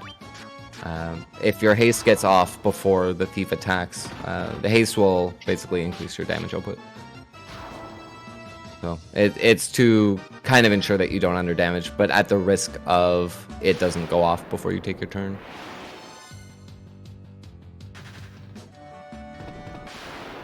Warmat hasn't shown up yet. We still have one more runner. I also like to point out that for those that didn't play this, that have never played this game, you know, new runners or whatever, or just new people to Final Fantasy, you'd always expect that to be the way to chaos. What's going on my screen right now, which is the actual extra dungeon for the PSP version. Yep. That character, I believe, is Chronodia, the figure that moves up there, but I can't remember the lore of the bonus dungeon. The bonus dungeon in this game is really fun. This version is just a treat to play, so it's pretty easy to find ways to play it too. So yeah. Yeah, I've done enough of the bonus dungeon doing all bosses that yeah, it's quite fun. There's a floor that literally just full of war mechs. It's amazing. Yeah, the Warmech floor, yeah. There are some really fun categories for this if you're looking to make it a longer run, but still abuse the Lich. Old bosses and old bestiary are categories that people run, and they are very long but very fun. And this in Chaos Shrine already trying to give me heart attacks. Yep. Yeah, the Chaos Shrine is extremely dangerous. The entire dungeon is got... Each floor has like different encounters that you need to worry about. The dragons are big ones. The bosses themselves are souped up versions of the crystal bosses. Only one of them being dangerous, thankfully. Yeah. And the same one that was dangerous the first time around. Yeah, Lich refight is dangerous because instead of Blizzara this time, Lich has access to Flare, and that can wipe your party. So.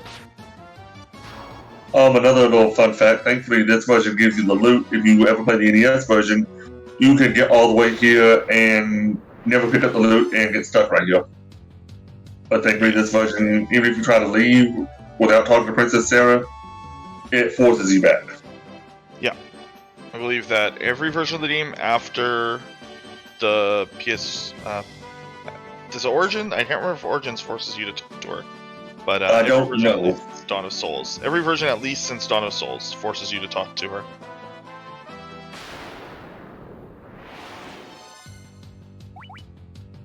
Another little random fact that the key right before Phantom is key blocked.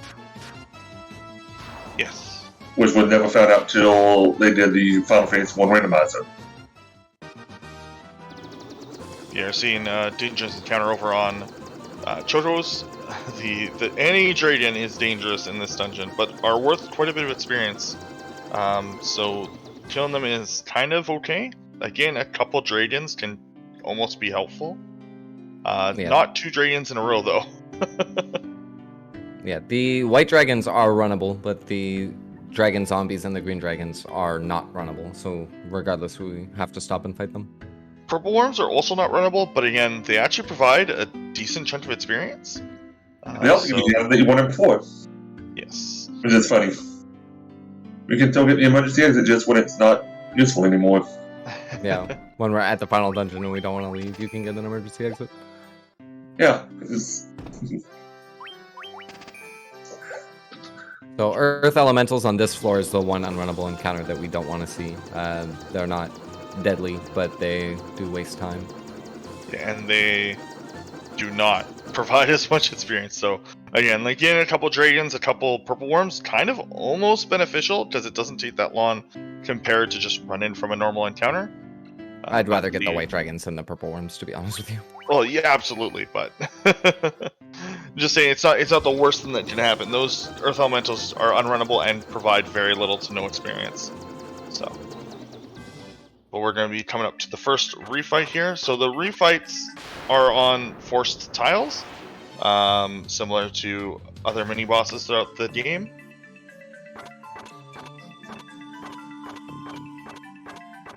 And for people who know like the general progression, Mod looks further behind than they are. If you're just tuning in, this is actually going to be their 3rd crystal dungeon. They have already done the water dungeon. So And not thankfully, no nearly flare as from Lich. Yeah, no flare from Lich is always good to see. No, Very- Lich will, if you hit the top off, Lich will only kill the thief and the black mage, while I hate the warrior instead of the thief, which is what you would normally want to haste. hmm There is a possibility if you get a bad damage roll that your white mage could go down as well. But generally, Yeah. the warrior has enough HP to survive. Generally, yeah. So I was just gonna say that this is kind of like similar to FF5. The final dungeon is essentially a long boss rush. Once you get to Lich, you are going to be going as quickly as possible to these floors and fighting each of the crystal bosses again. Also, the fire floor is also the easiest floor. Mm-hmm. There's only one unravel, and it's the rare spot, which is the fire elementals. Yeah, it's about a And- 45-second floor. Yeah, and Carrie is just a little speed bump. Pretty much like she was before. Well, Meredith, sorry, Kind not Carrie. Kind of an interesting sync now that we have Tonberry and Mog both fighting versions of Carrie. Oh yeah. On Choco's side, we're again praying for no flare. It being a two-turn fight is always scary, but Oh good. managed to get it off. We actually did get to see the animation there. You can see that for some reason, when you have the ribbon equipped, if you block, you make like an attack animation. Yeah, you Looks parry really with your weird. sword. So on the water floor in Chaos Shrine, we're hoping to avoid water elementals at all costs. Everything else is Water going elementals. just the water elementals or ambushes in Raise. this case. And I think you also get no one unravel Saint Unit, you're not the Sahagins as well. I don't think I've ever seen Sahagins on this floor, but I usually don't spend enough time on it to know if you can actually get them. Well, you don't try to spend that time on it. And because we no longer pick up the Zara, which is what we used to do, we now have to resort to Judgment Theft on the water elementals because the Zara is now a range to kill them. And because the range is normally just easier to flare and try hope. And not to try, just pray for not a second turn. Yeah, without the intelligence boost from the Lordly Robes, which we would get from Citadel of Trials, a lot of that is just damage rolls at this point. So team consistency with the flare.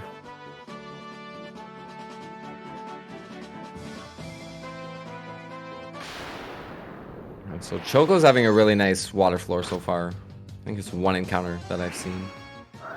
Yeah, it looked like a one encounter floor. So now both Choco and Tonberry are on the same boss. Tonberry's just getting out of the fight, while Choco is just entering it.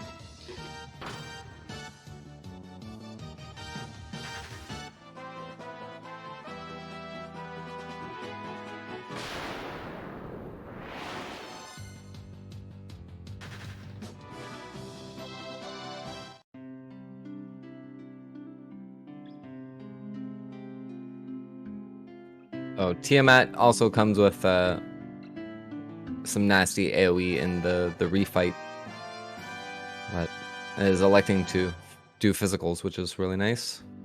Always nice to see a physical team, but now it just needs to see a physical chaos. That doesn't So just we're- punch from that mage in the first round. So this is going to be my first time seeing the new Chaos with no class change, and I'm really interested to see how this goes with a whole lot less HP than I'm used to seeing in this fight. No, one thing that we do differently that you won't know is that we now, of course, give the White Mage a stage step, but we also put, which is why about the Mythal Sword, to give the White Mage Crystal Mail, which not only lowers her agility, making sure she's slower than Chaos, but also gives her a lot more defense where she hopefully won't get one-shotted. That's And the very Dagger itself. interesting. I don't know if I ever would have considered doing that. That's actually really cool. Well, that's my understanding of it, at least that we do it to make sure that she 100% cannot go before Chaos, so try not to. Because you really don't want to speed time Chaos. Speed time Chaos is one of the worst things you could do in a run. which was common in the last round. Yeah, you want the white mage to go last in the turn order to make sure that the heal goes off consistently in between Chaos's attacks. The last thing that you want is to have Chaos get 2 turns in before your heal goes off. So if by manipulating the amount of agility that you have on your white mage, you're able to make sure that it's always 1 turn from Chaos, 1 turn from your white mage, 1 turn from Chaos, 1 turn from your white mage. So you're able to heal up after every attack. Yeah, and it really doesn't matter where Chaos lands. Otherwise, in the turn order, as long as you can get off hopefully a haste, and then, yeah, we're gonna see that here. We used to actually be able to have, That's not good. I miss. Yeah, the tonic went on the white mage and not the black mage. You see that? I'm gonna have to wait. I'm gonna hope the second turn's a good turn.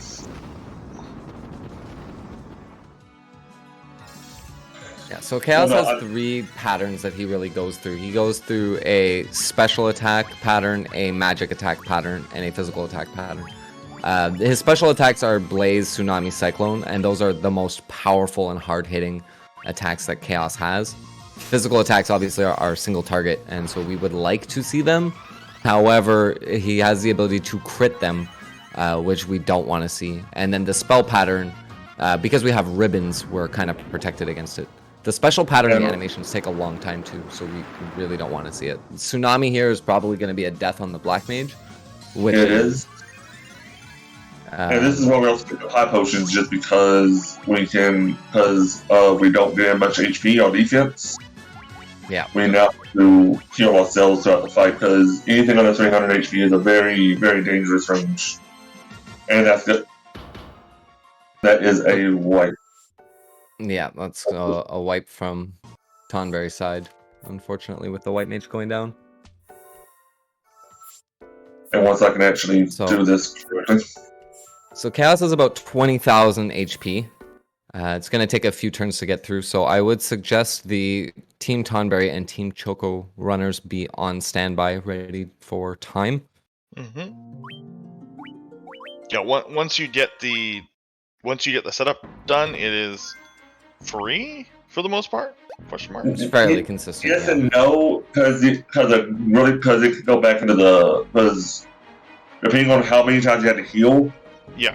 If you're really still heavy Chaos, you can get back into the Blaze, Tsunami, Cyclone loop again. I've had that happen before, which is why I buy so many high potions, so that way you can hopefully try to survive it. Yeah, so part of Chaos's spell rotation is he knows Curaja, which will heal him for half his health. We don't want to see that, obviously. It takes a long amount of time. Also, we have limited MP. One thing I actually could suggest, if you get into trouble, you have a Mega Elixir, I believe. I've used that to set up the Chaos fight faster. Oh, you already used it. Okay, I didn't even notice that. Yes, I did. I did that to try and get the ethering through, and then heal, then re-ethering. I went ahead and used it there.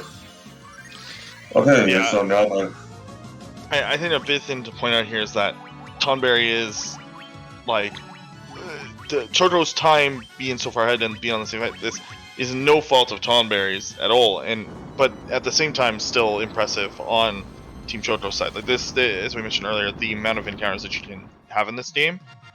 Riles is on very good pace. Oh yes, very good pace right now. This is a very good That's pace time run. for Team Choco. Yep. No, that was an Riles? insane pace. Yeah, 126 is crazy. And honestly, in a marathon setting, like the time that we have for Pisco is not slow. Like this, yeah, is 133 is a good time. Yeah. And yeah, looking forward to watching as I fall asleep the Lightning Returns run, as well as the end of this run, obviously. But man, this is actually been a really good race, seeing Choco pull ahead there at the end. Yeah, looks like Tonberry's got the setup for Chaos pretty well down at this point. It's just a matter of downing the boss.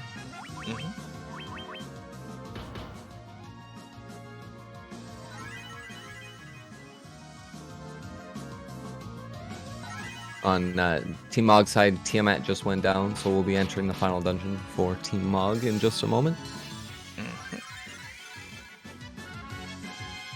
Should be a couple more rounds to get Chaos down on Team Tonberry's side, so... It shouldn't be too much runner. longer. Good few hits on him with the ninja, with the thief before I had the 4 heal.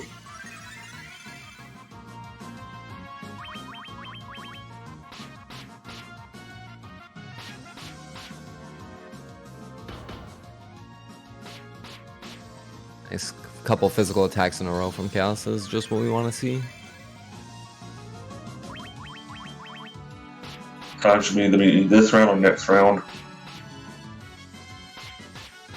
Yeah, As long as it won't do any count damage. damage on 2 different fights at the same time. Oh yeah. I'm good at counting, but I'm not Toju good at counting.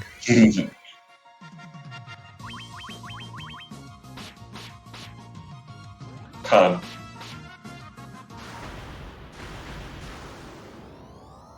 Alright, good luck to the Team Tonberry runner for lightning returns. GG.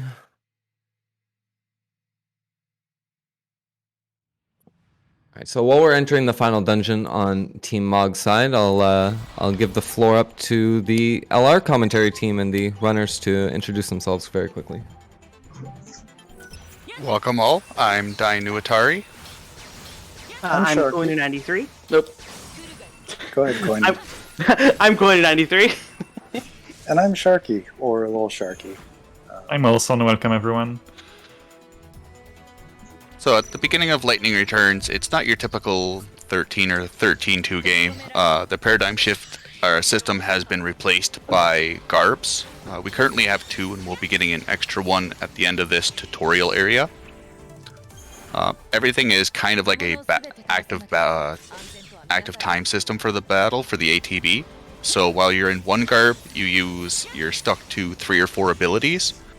So it's a really big customization. Passed through the speedrun of just trying to keep all the garbs useful while other garbs are recharging.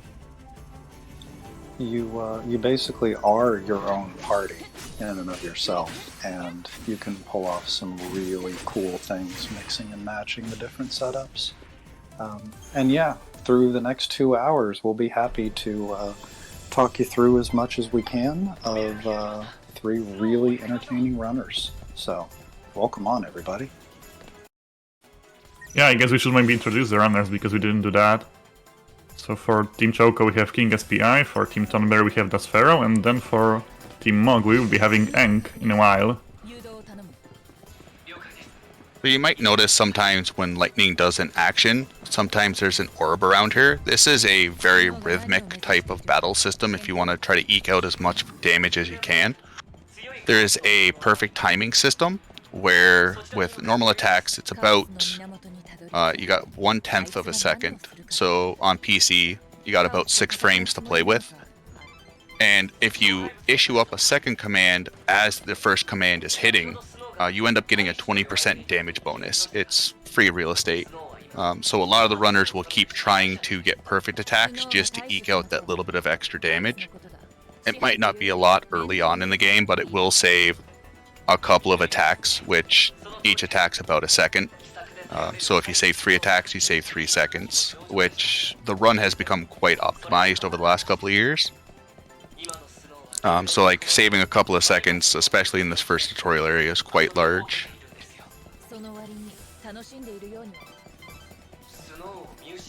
So unlike 13 and 13.2, the stagger system has been replaced with a wave. I don't know why anyone thought that was a good idea, but it is. I mean, numbers and math are tough, so... They are. So for this first Zoltus fight, enemies in this game have multiple stagger levels.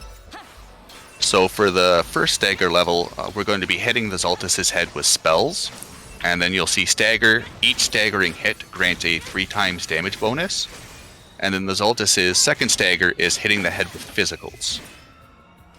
So you'll see yellow numbers and white numbers. Yellow numbers mean that we're dealing double damage. We'll get into the debuff system and how damage works later on, but you can see it going down pretty quickly once we have access to damage to the head. Yeah, Pharaoh, through the magic of overclock and being able to use extra attacks, basically in this game's version of bullet time, managed to melt through that Xaltis in 20 seconds, which is a good time. So we're less than 5 minutes in, and we're already through the prologue.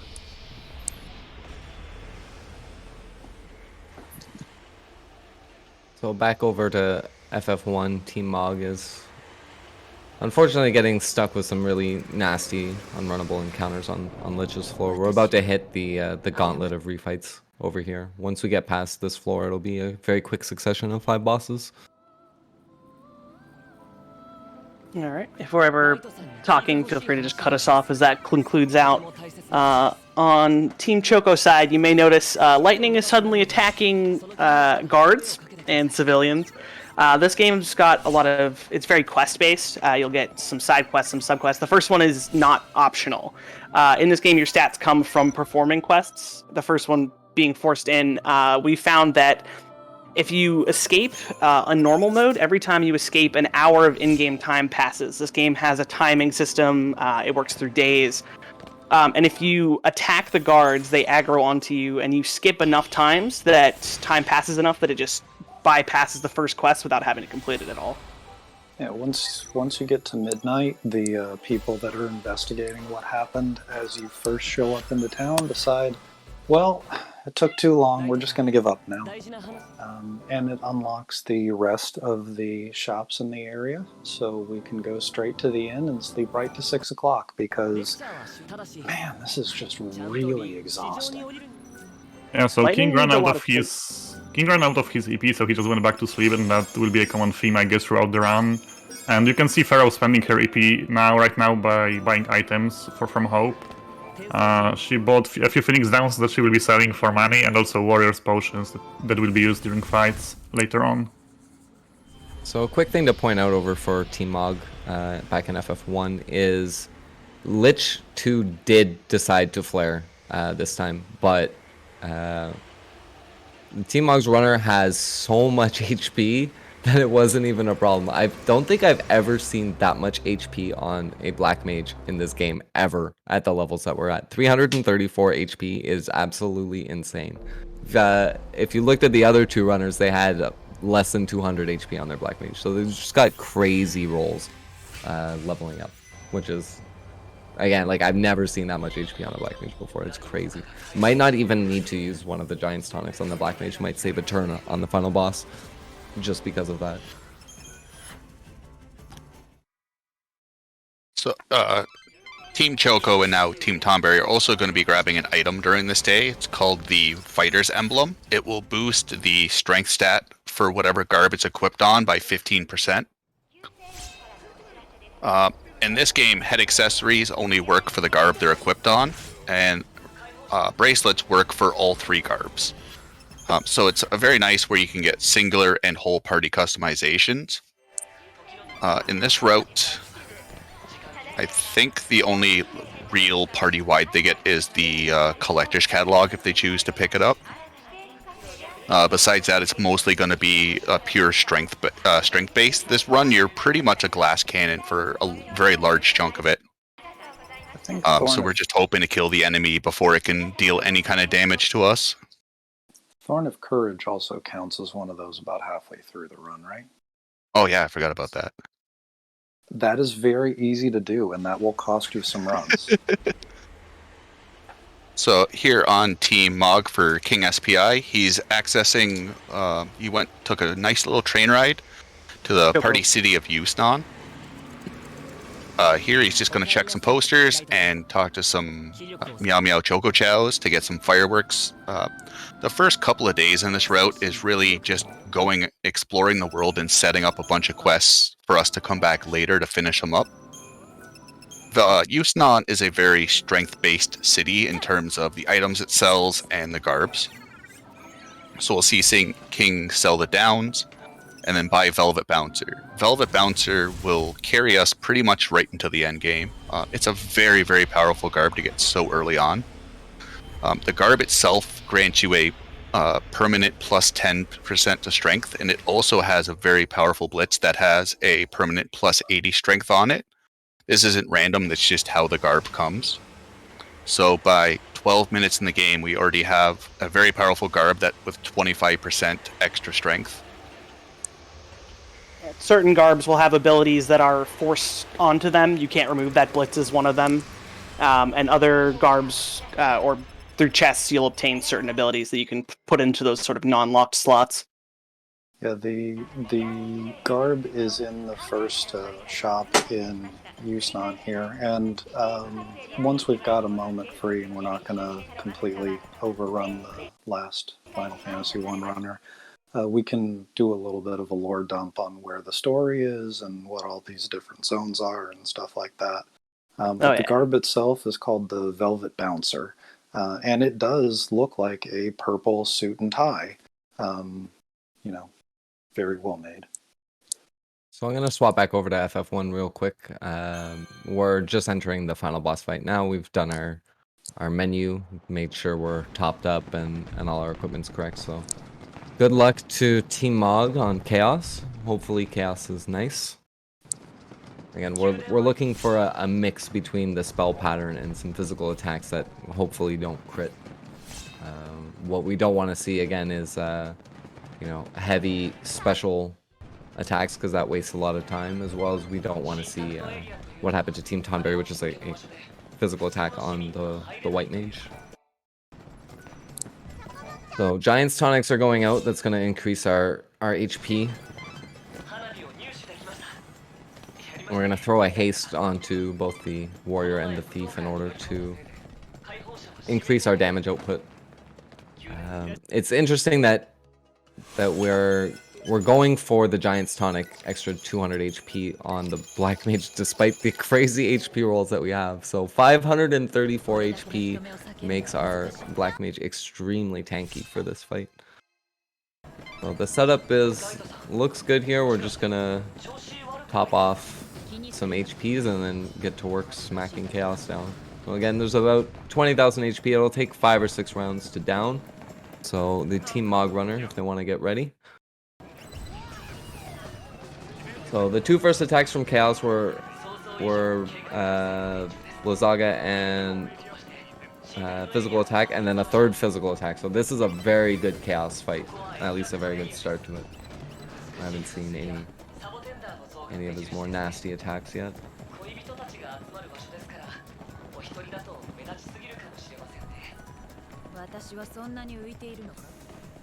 So haste going out on the Black Mage. The Black Mage also has a Barbarian Sword for a little bit of extra DPS. Here comes the first special in his rotation, which is Blaze.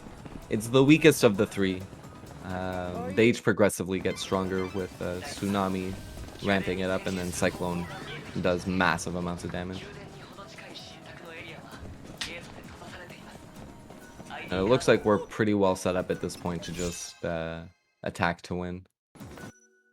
The Black Mage has a dagger equipped, I see. I'm not sure if that was a mistake in menuing or intentional.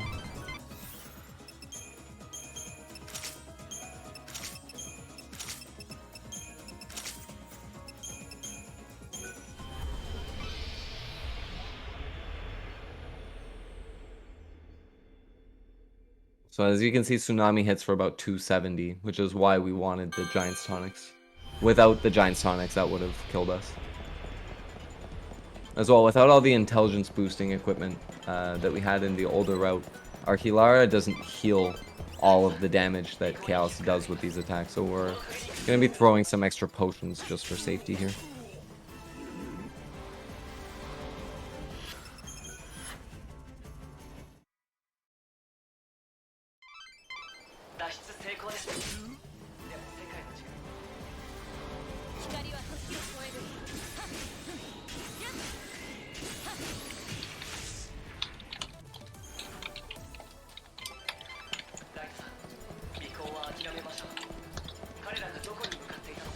And that's time for Team Mog.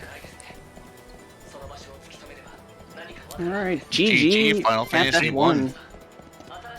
Well done.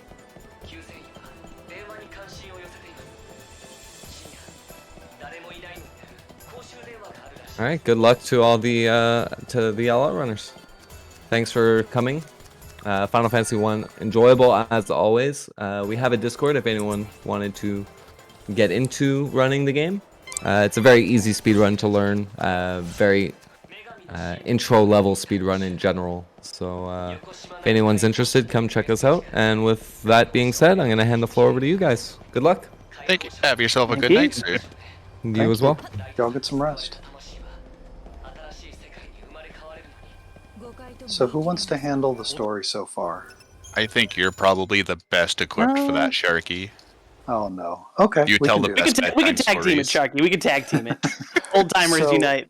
So old timers unite. So this is the sequel to Final Fantasy XIII, which was a wonderful story where the main character, along with a couple of randos she met on a train, her brother-in-law, and a few very ancient but mysterious strangers, all band together to take down the government and get rid of pretty much everything that runs the world to rescue her little sister. The story is very much like The Matrix in the sense that it's a very self-fulfilling, awesome, happy ending that they decided was so great they had to retcon into a sequel, which is where Final Fantasy XIII-2 comes in. How do you feel about that one, Coinen? 13-2.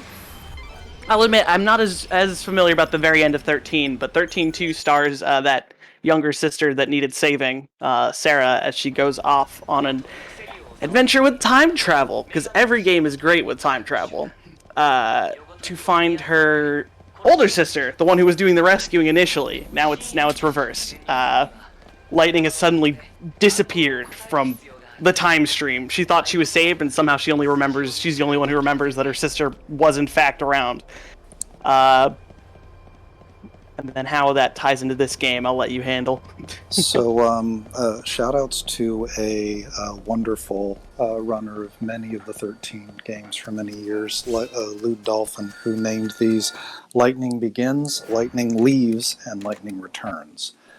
So at the end of 500 years of wibbly-wobbly, timey-wimey stuff in 13.2, your main characters basically murder entropy and literally kill the ability for people to age and die, and, lots of really happy stuff.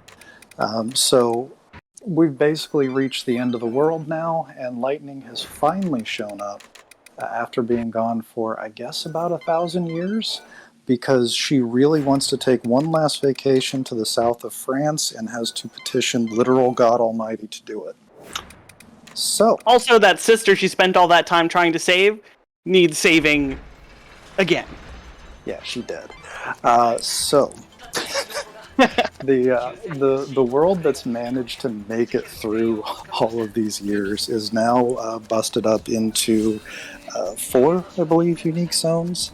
Luxerion, which is basically a metropolis area that has a very overblown religious group called the Order that's mostly running the city. You have Yusnon, which is more of a party town that throws fireworks and big productions every day. You have the Wildlands, which surprisingly are wild lands where all of nature is. And you have the Dead Dunes, which has a big desert and a couple of gangs that we're going to run into of, ne'er-do-wells that may include some friends that we all know and love from previous games.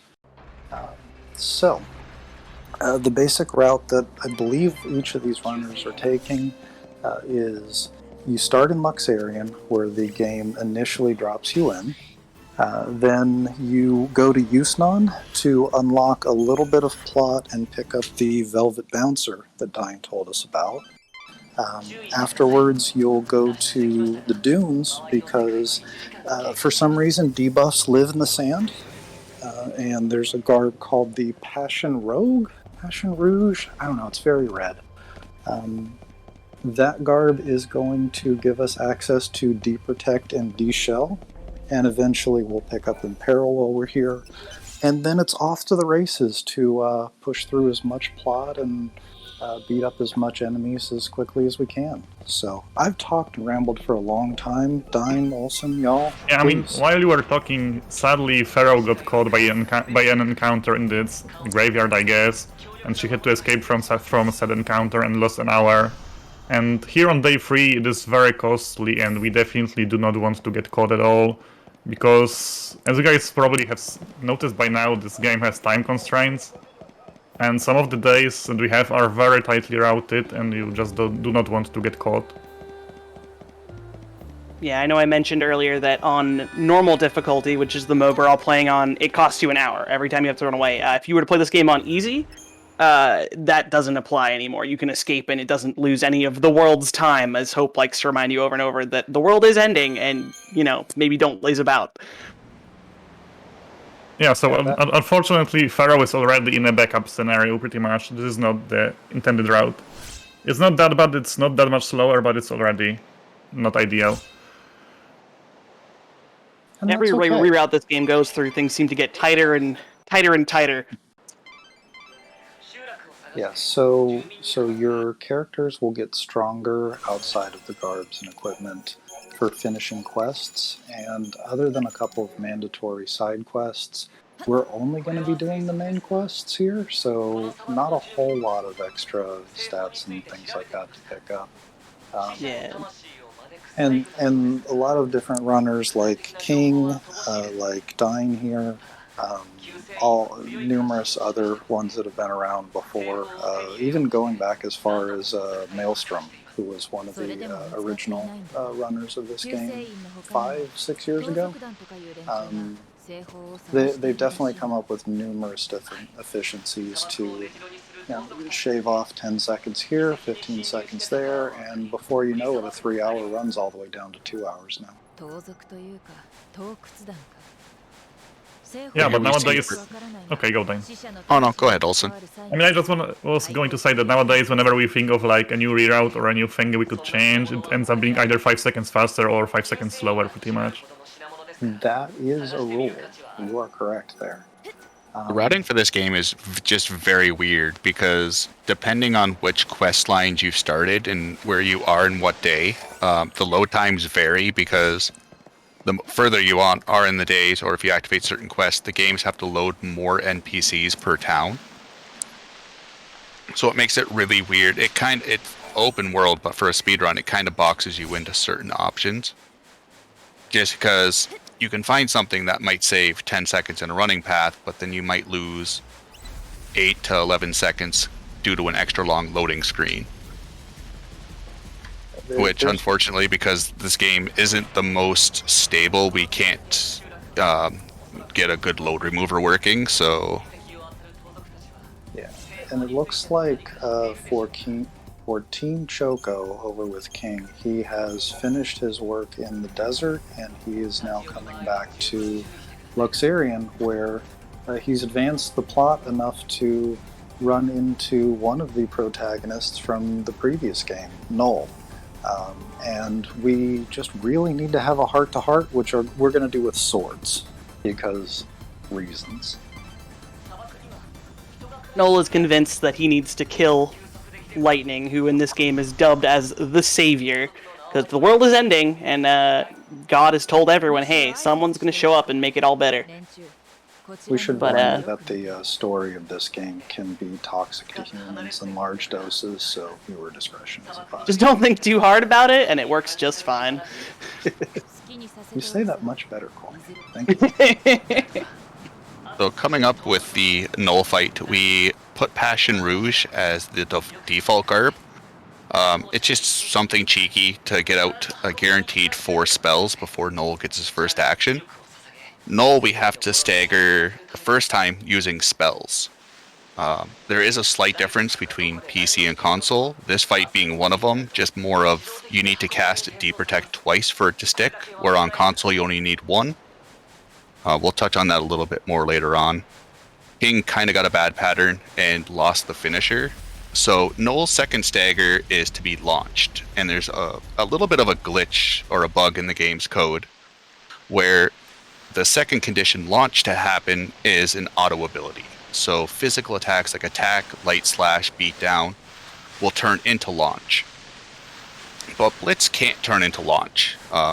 Just by the game's auto ability code, it can't.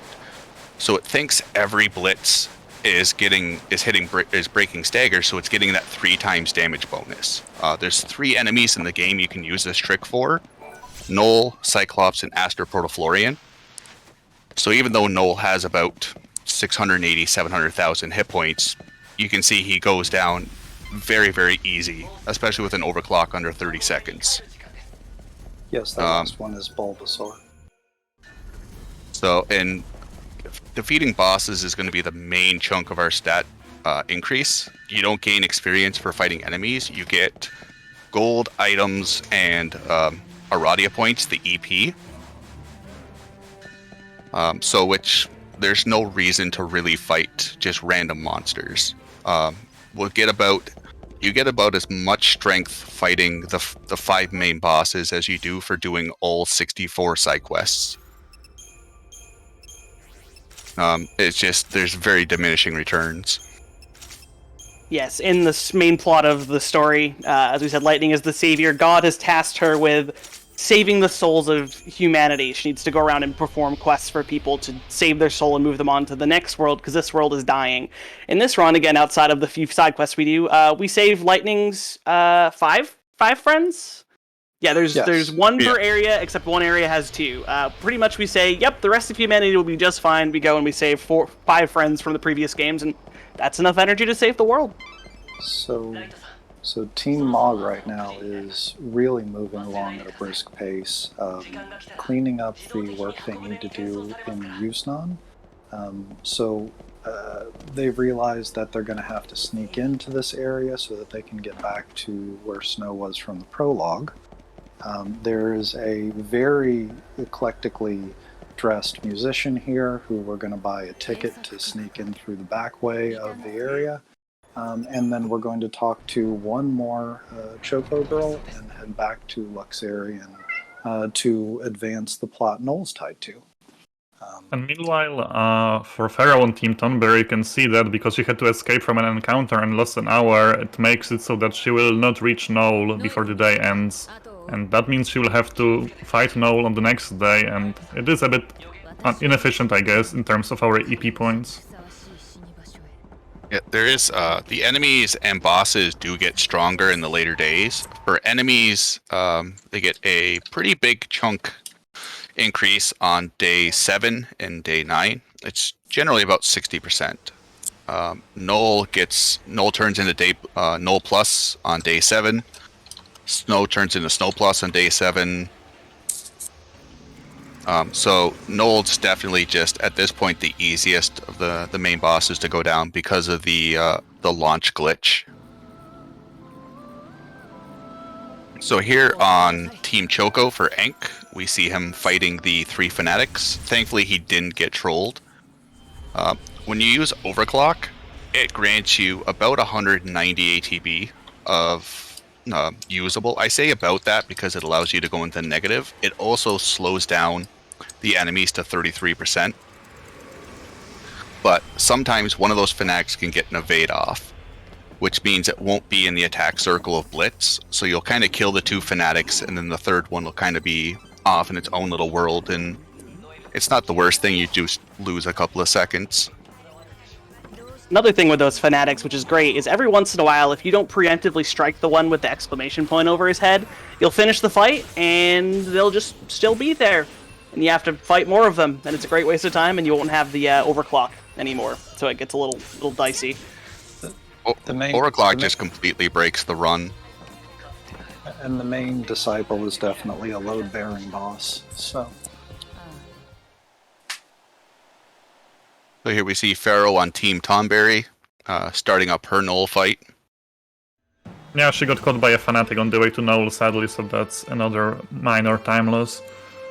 Null is the first boss you're going to have a hard time with if you're learning the run. Thankfully, there is a backup strat. As we were talking with Perfect Times, there's also another damage modifier called a Positional Modifier. So if you would touch the enemy's butt or attack them from their back plane, you get a free 20% damage boost.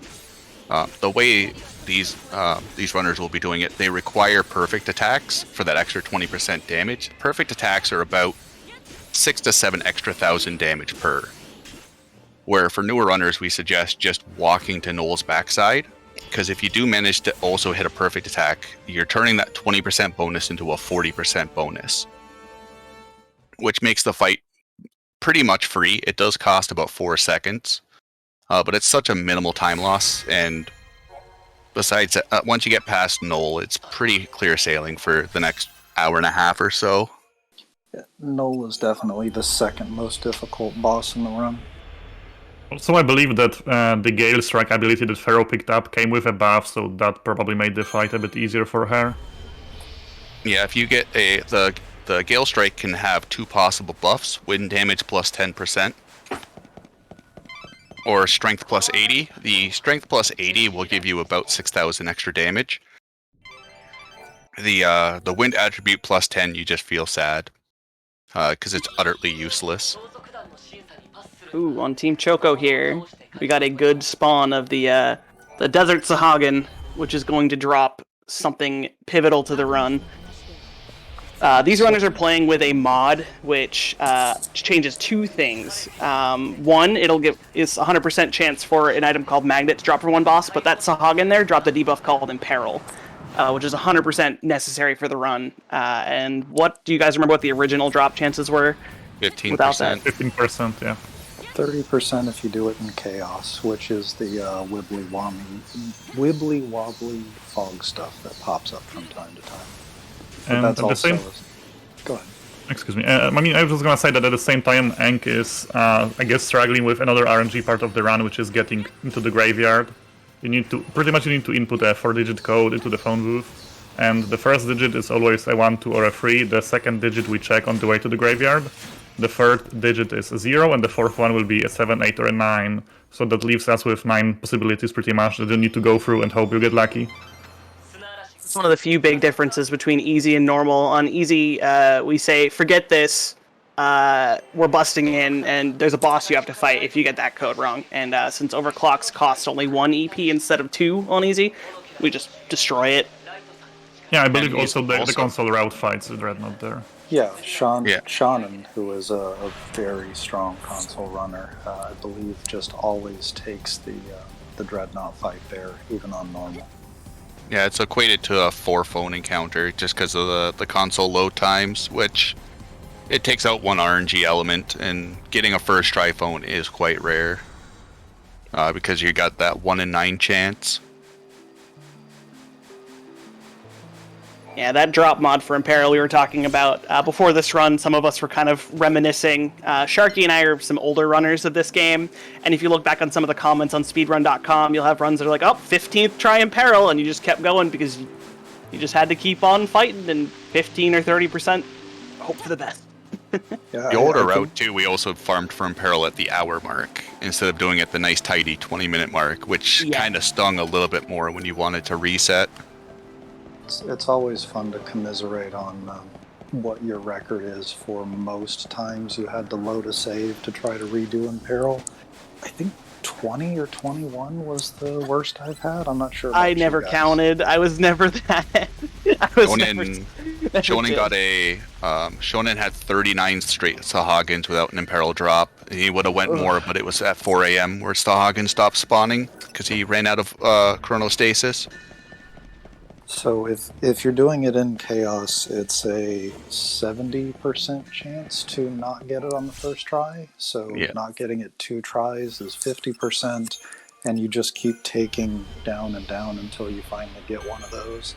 So you're getting into like the 98th percentile of how bad it can get once you start getting into 9, 10, 11 tries to pick it up. And that happens.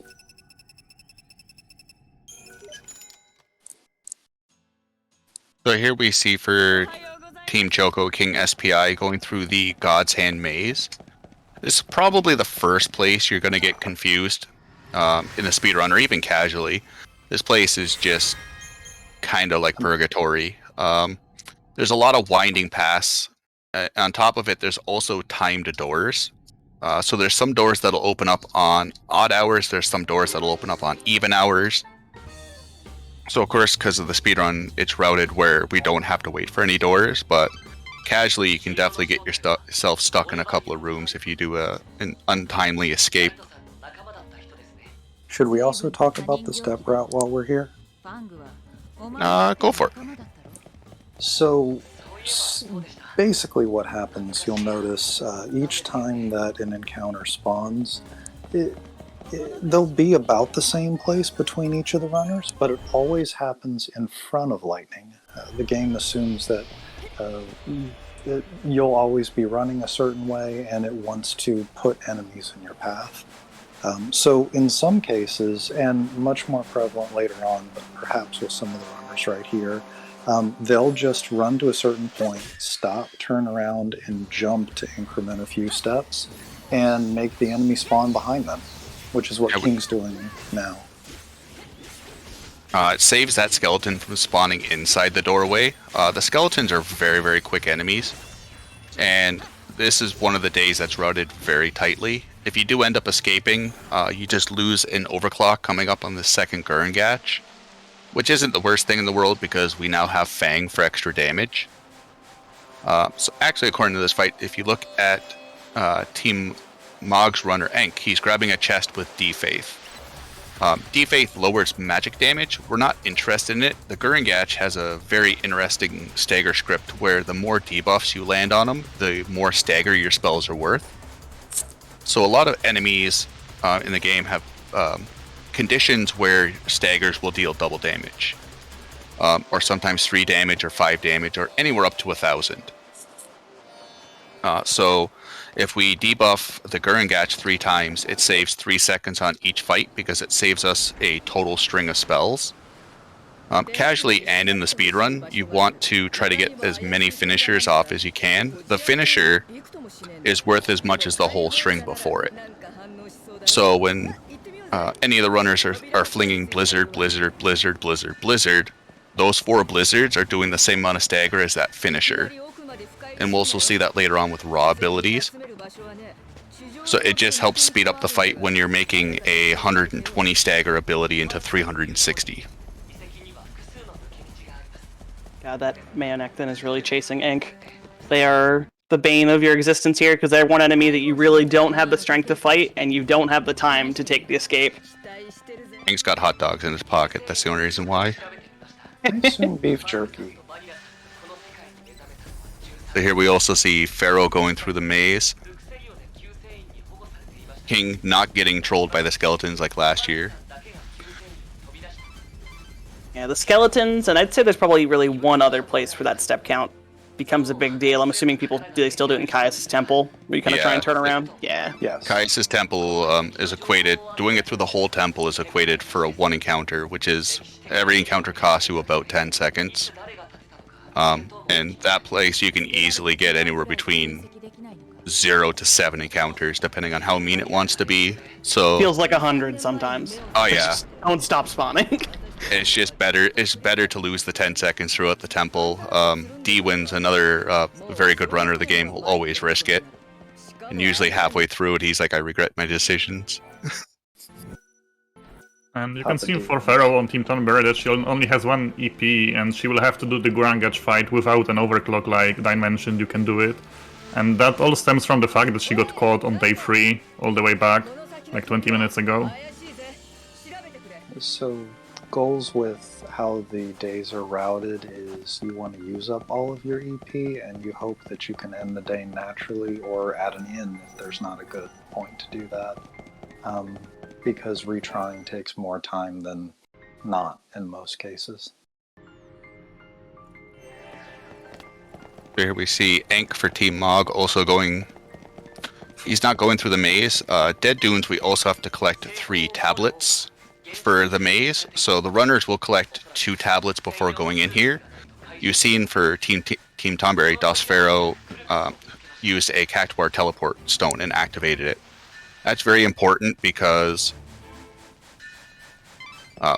we can change 2 of those tablets into iPads, and then the third one is locked right by that Cactuar stone. So we're going to be doing the vast majority of the maze. We're going to be getting the 2 points done, and then kind of forgetting about this for another 6 or so days.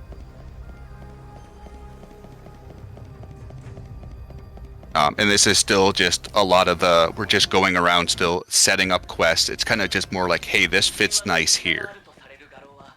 So let's do it and then worry about it later. We're still going to have plenty of days just to get everything done. So the game starts you off with 7 days, and for each main quest you finish, you get an extra day. So we fought Null, which gave us an extra day, and then a couple of the other main quest bosses coming up. We're going to be writing that line pretty good between the ultimate failure, but thankfully auto saves and regular saves will, in case anything really bad happens. Yeah, this game does have an autosave mechanic similar to 13.2 that will often help out quite a bit, although when I was in early runs, some things like retrying on Null or fights that kick off the autosave actually kind of messed up some of my practicing. So some of them you would want to just quit out of the fight and load the autosave instead of retrying and trying again if something goes wrong. But with each of these runners, unless, God forbid, we run into a PC crash of some sort, I don't expect that we'll necessarily see them have to reload saves as we go. Yeah, exactly. That's why you could see King SPI make a safety save just like 15 seconds ago, because this is one of the locations where the game just likes to crash sometimes. So here for Team Choco, I swear I know the mascots. King is throwing the second Warrior's Potion. Warrior's Potion grants you Bravery and Faith for 30 seconds. Bravery increases physical damage by 50%. Faith is magic damage for 50%. Very, very odd pattern from Chocobo Eater there. Normally he doesn't show you his butt. He's a very shy enemy. So the other thing the drop mod changes is we also want to drop from Chocobo Eater. Magnet is a 22.5% base drop normally. On the drop mod it's 100%.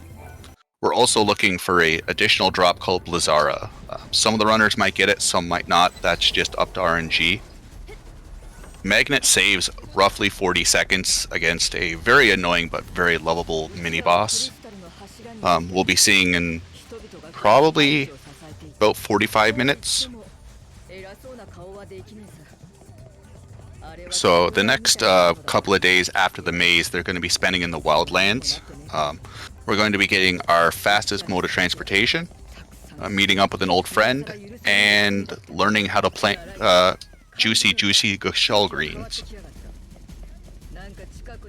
Yeah, it turns out that one of the last people that are out here in the wildlands is a veterinarian named Dr. Gishal, who you may recognize that name from many different Final Fantasy games. And yeah, right next to his area here is a lady named Sarala, who is a local farmer. You can tell because she has the traditional farming tube top and I can't tell what the rest of her outfit is, but anyway, it's not normal farming gear, but she grows wonderful produce all the same. So you mean you don't farm like that? Weird. Fair enough, Coin. That's a good point. So yeah, another small thing that happens with the PC version is since it's running on 60 FPS or as close as your computer can do to it, the floor doesn't always quite know how to hold on to things at that frame rate. So when we eventually get to the actual farming section, the runners are going to have to switch from dynamic to fixed FPS for 30 FPS because otherwise the produce that you've planted on the ground, once it blossoms, will fall right through the ground into the center of the earth. And you cannot reuse the spot. It's there. So. But all of you keep that thought in your mind, the idea of a thin floor that's going to come up and actually be beneficial, unlike losing a Gestalt green plot in the very end of the game. Yeah, when I ran exclusively on console, I used to think that particular instance of it was just pure cheating for PC runners. It's just yes, not console runners don't have to worry about the Gazal green glitch, but also don't get to reap the benefits because they're always running at 30 FPS. Here we see Team Mog Ink going to get his second piece of the tablet before going to the maze. He will be ending the day there.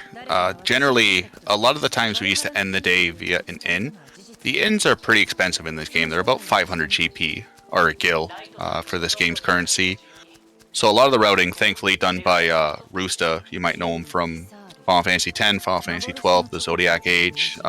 He decided to tackle this game and helped shave off a good couple of minutes, and came up with a very, very nice reroute. Just more efficient ending of days, cutting a certain items. Roost, I believe, also had a hand along with some other runners in modifying the route from what you may remember from previous relays in the Wildlands. So much like the Dunes tends to let you harvest debuffs, elemental end spells come in the form of bracelets all throughout the Wildlands. There's actually one for all 4 elements: fire, wind, water, and lightning. Sadly, Captain Planet cannot be summoned as we're missing Heart. So where old routes used to invest the time to run around the specific spots in here, either for the water or the fire version, this new route has instead decided to skip that entirely and just buy lots of extra end spell potions for certain fights. Because with your powers combined, you can do a lot of damage. Yeah, and like Diane mentioned before, changing one thing means that we have to change things in other places. And for example, the decision to not pick up the end spell bracelet anymore means that we have to do the fireworks differently. Yeah, skipping the fireworm bracelet for end fire probably impacted Euston in the fireworks route the most. We would generally fight a very, very nasty encounter called a Scatnay. That gives us an extra 50% damage to fire. And it doesn't sound like a lot, but losing 50% damage actually made that fight about 10 seconds slower. It was a very significant difference.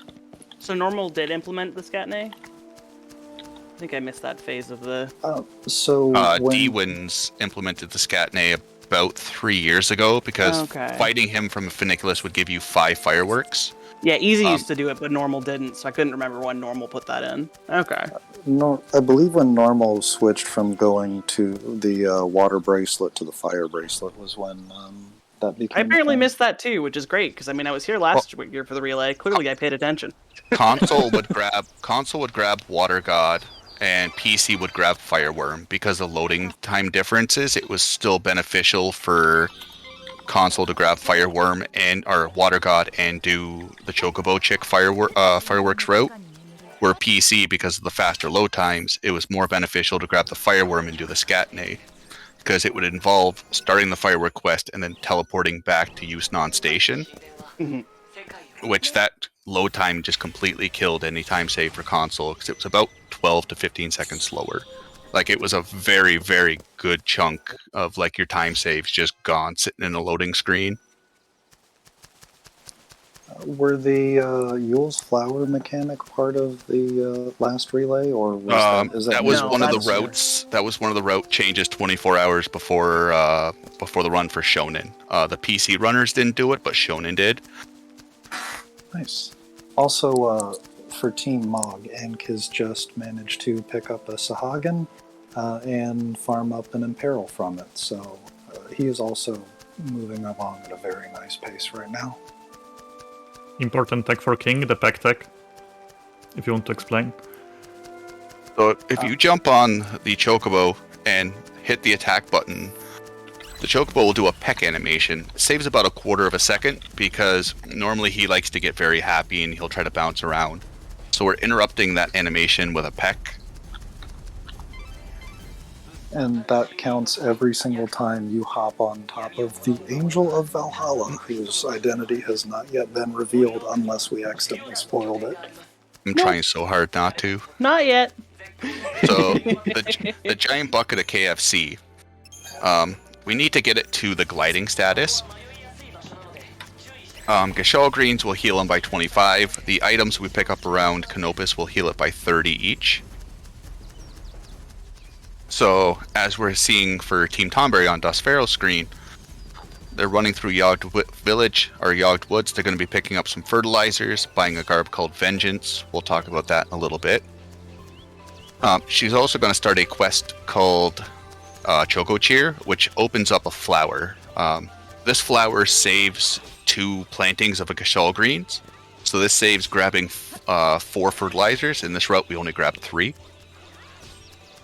Which planting them and then feeding them to the Chocobo and everything else is quite time wasteful. So even though we're running all the way off to the corner, this day is just going to end naturally at 6. And it works out really nice that we have enough time to grab this flower. Now, because the PC port is absolutely amazing, what can happen is if you do a cutscene skip at a very specific time, it's not consistent, you can actually dupe the flower. Same thing can happen for really any shiny that's on the ground. If you cutscene skip it at the right moment, you interrupt the instruction code, and it will give you the healing, but it won't despawn the flower. Yeah, so you can do it like multiple times in a row, even if you manage to do that. Yeah, so in this one, it's actually beneficial. If you can dupe it twice, you don't need to feed the Chocobo any greens, which is amazing. For the fireworks, for the Chocobo girls in Houston, it's very dangerous. Because if you end up duping their fireworks, we need to grab 4 fireworks off of them. And if you dupe it very early, there is a potential that you'll lock yourself out of getting more fireworks down the road. The Chocobo chick glitch is weird because there's like 7 or 8 different outcomes that happen. It's one of those fun tricks where it is probably frame perfect, but no one can figure out which frame to do it on, so... Yeah. And it doesn't matter how long it is between the pause and the cutscene skip. Like, you can leave it like that. You can hit pause, wait a couple of seconds, hit the cutscene skip, and it will still dupe it.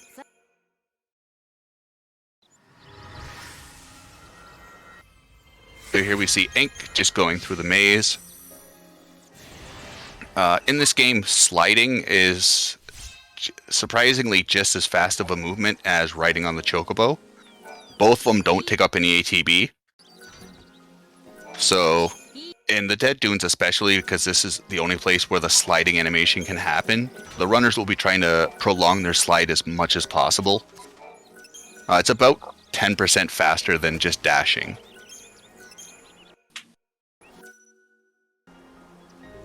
So you can surf the sand out in the desert, which makes sense.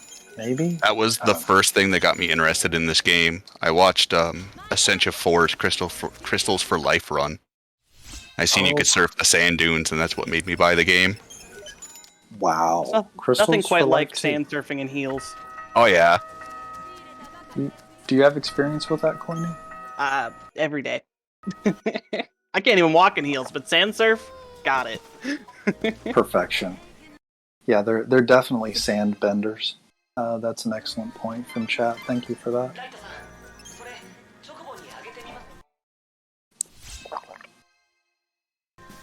Yeah, so Pharaoh's grabbing their Gazal greens, which again, hopefully not on 60 FPS, or else they might just phase out of existence. I'm sure Pharaoh's got that under control. She is a marvelous runner for this and 13 as well. All of these runners for the different games they do are much better than me. So I am definitely in awe of the show we're getting today. This has been pretty great so far.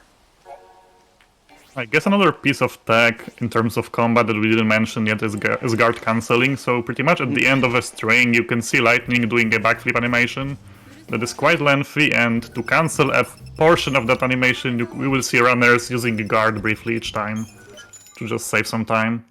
And that'll frequently get tied into another bit we didn't talk about, which is the garb swapping. The technique escapes me. What do you... Buffer?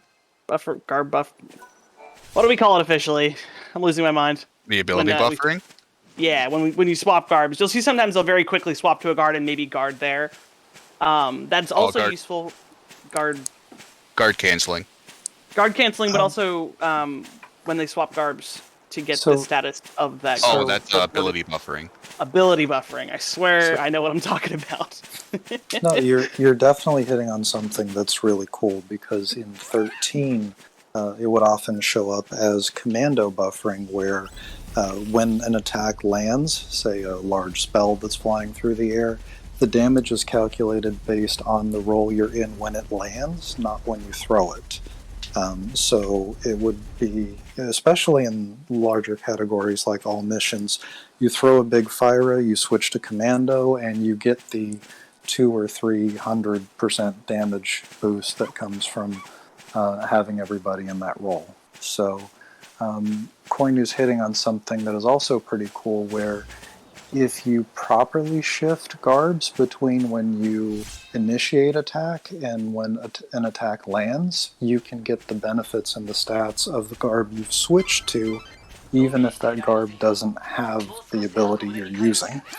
And I'll let you guys talk about where that fits in and yeah, that's exactly what I was trying to say. But also it's tied in with sometimes to stop using as much of the ATB, you'll guard cancel on a different garb just to save that little bit of stuff you can put into an extra attack.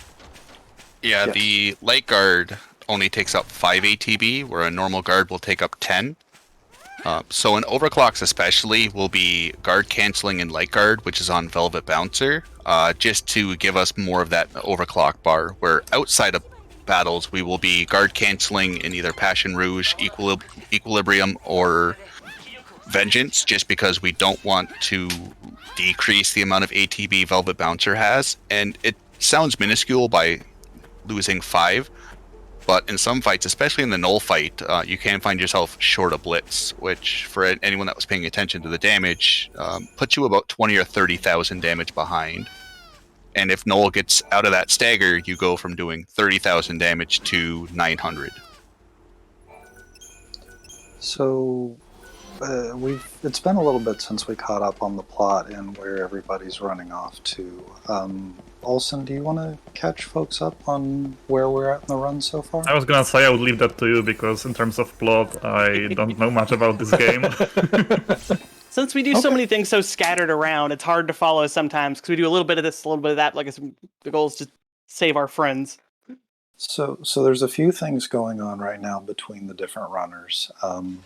Over on Team Tonberry's side, they've just reached the end of day 5, which was the day we started in the Wildlands. They've picked up some things, some greens, and done some work to unlock the Angel of Valhalla. And they've run him down to the southern tip of the Wildlands to pick up a quest item called Beloved's Gift. When she gets back from the Ark and returns from this day, she's going to go right back to the Wildland Station and run up to the north side, where another friend and former party member is hanging out, basically trying to figure out how to get his son's soul back together. So once you meet Saz up there, you'll port back over to Yusnan, where we haven't been since day 2. And that's where King for Team Choco is currently going through. So way back on day 2, there was a person with a drum and a cymbal and a very pink outfit, basically doing some entertainment. He sold you a sneaking in ticket, and we've now returned to take the sneaking in special and run out to run into progress the plot here in Yusnan. He's also come up on a fight with Cyclops. I'll let you guys explain the fight. So Cyclops, we're deprotecting them for the 33% damage boost. Using beatdowns, because beatdown is by far the best stagger versus ATB. And you'll see that the beatdown finish of the very last one ended up being a jump. What Kanyu was mentioning was ability buffering. So you have a 3-frame window. If you issue a command in one garb and very quickly switch to another garb, you'll get that ability stats, but with that garb's stats. So the beatdown finisher, especially paired with a spear to turn to jump, is about 5.7 times your strength, where the blitz finisher is only 3.15. So doing that very quick flip, you pretty much get close to double damage. If you miss it, it's no big deal. It just takes just takes 2 extra blitzes. But it's a very, very tight timing window, but it can result in quite a bit of damage. Sadly, we only use it twice in the run. Is the sneaking in hour requirement still as tight as it used to be? Because I saw Kings did get caught by one enemy and have to escape. I know it used to be you could only, I think, get 2 encounters, or else you would run out of time this day. You get 2 encounters before you have to do a backup. I think it's involved using a chronostasis, and then grabbing fireworks from the slaughterhouse. Yeah, so this part of the run really hasn't changed. Once you get to this part of the Yusnan plot, you're basically carrying it all the way through to the end. So after jumping around between various places and never being somewhere for more than about 5 minutes, we're going to be running around this part of town for I think at least a half an hour. This is This is a little under a quarter of the run. Anything that involves Yusnan takes forever. So once you've started the sneaking in special at 6 o'clock in the evening, you have to run through the entire area, including the Cyclops fight, and make it into the Augur's Quarter, which is the ritzy part of town where Team Choco has just gotten into. You basically have to pull that off, I think, by 10 o'clock or so. In order to advance to the next stage. The director of the play will ask you to deal with some fireworks and put together some stuff for the show, and you'll have to run back around town to gather enough fireworks for the boss so that you can advance to the next stage, where you're going to convince the director that you want to be in the play, and he's going to say, okay, we'll go over to this Coliseum place and win a few fights so that you can win a dress to be in my show. Lightning puts on a very convincing act in her most bland voice, talking about how she is the savior and absolutely should be in this play. But since the actor who's supposed to play the savior has mysteriously vanished, So something interesting happened on Team Tomberry's screen. Lightning was getting followed by a Scatnay. Thankfully, Pharaoh decided to get into the encounter and escape it before talking to the guard. There have been a bunch, or not a bunch, but there has been a lot of sad runs lost here very sadly. You can only enter this area between 1800 and 1859. A lot of time when you talk to the guard and push the hour ahead, that encounter will still be there. So, since it's a Scatnay, a lot of people's first instinct is to escape the battle. If you do that, you lock yourself out of this whole area for a full day. And you don't so really thankfully, have a Pharaoh free had the reaction to get rid of that encounter before pushing the time forward. Yeah, if I'm not mistaken, I think that Pharaoh lost a run like that. Pharaoh lost a run. Roosta lost a run like that. I believe Shonen did as well. And it's such easy instinct just to hit the start and escape the day, like escape the encounter, because we do it everywhere else without an issue. So some of these different enemy packs that show up will be easy to fight through, like the Hoplite that Pharaoh just fought through. Some of them won't be, or will just take up too much time, so every time you go through, you're just balancing how many times might I get caught and how many escapes do I have to play with. Another place that step route is kind of a good place. I know Kings did sort of that hopping choice where you kind of jump up and down to advanced steps until something shows up behind you? You can do that here, but the problem is I don't think it's that consistent in this location specifically, so like sometimes you can end up having to jump a lot of times in order to spawn an encounter, and that's just slow, so a lot of the times the runner will just like go and hope they don't get a bad encounter pretty much. Yeah, I've done it on the very first encounter where you just run right in the middle area where all the steps are and jump a few times and hope that things spawn not on the stairs where you can't get around them. But that's... a lot of runners will mix and match whatever safeties they feel comfortable with whatever efficiencies or micro-optimizations they like or have learned so far. So, and there's plenty of those that are really fun to when you realize some of the nuances that these runners are going through. Pharaoh had a very clean Cyclops fight as well, sadly getting nipped in the ankle by the floating hairballs. Oh, those niblets are awful. Hank, do you want to explain this shop coming up and why we do Yusnon on the day we do it? Or Olsen, sorry? I mean, on the way I to... I called you Hank. Yeah, that's okay. On the way to the slaughterhouse, King will be buying the Kikuiji 1G weapon and the... what's the gauntlet? Dragoon's gauntlet, there we go. Accessory, I mean shield that gives us a lot of strength, and I believe it is done on this day because that's when this weapon appears in the shop, if I'm not mistaken? Yeah. That's correct. Older routes used to do Yusnon on day 5 to skip fighting Snow Plus. Snow to Snow Plus is 300,000 extra hit points. In older routes, we used to buy an inferior weapon called the Mucciletti, which was only about 380 strength, 360. With the Kikuichi Manji and the Dragoon's Gauntlets, we're sitting at about plus 620 strength, which, if you also combine it with the plus 25% that Velvet Bouncer is giving, it's close to 1,000 extra strength we got. Katana class weapons in this game are just stupidly overpowered. They're the highest strength weapons you can get in the game. I think they have an interrupt ability to them as well. So yeah, the weapon that we're using for the Velvet Bouncer has now been replaced by the Kiku, and the Shadow Hunter Spear that we stole off of Null is on our first ability as well, because it has a buff to stagger power. So you get a little bit quicker staggers and fewer attacks if you use those.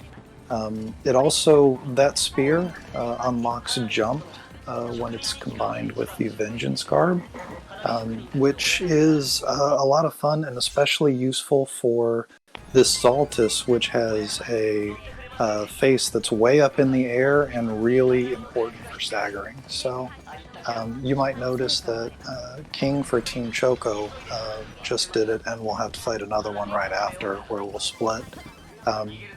We'll deprotect and imperil the enemy, throw an Enfrost Potion to give him ice damage, and then we'll use Vengeance to jump and basically put the spear through the face of the enemy. And when that happens, it's an instant stagger, assuming that it connects.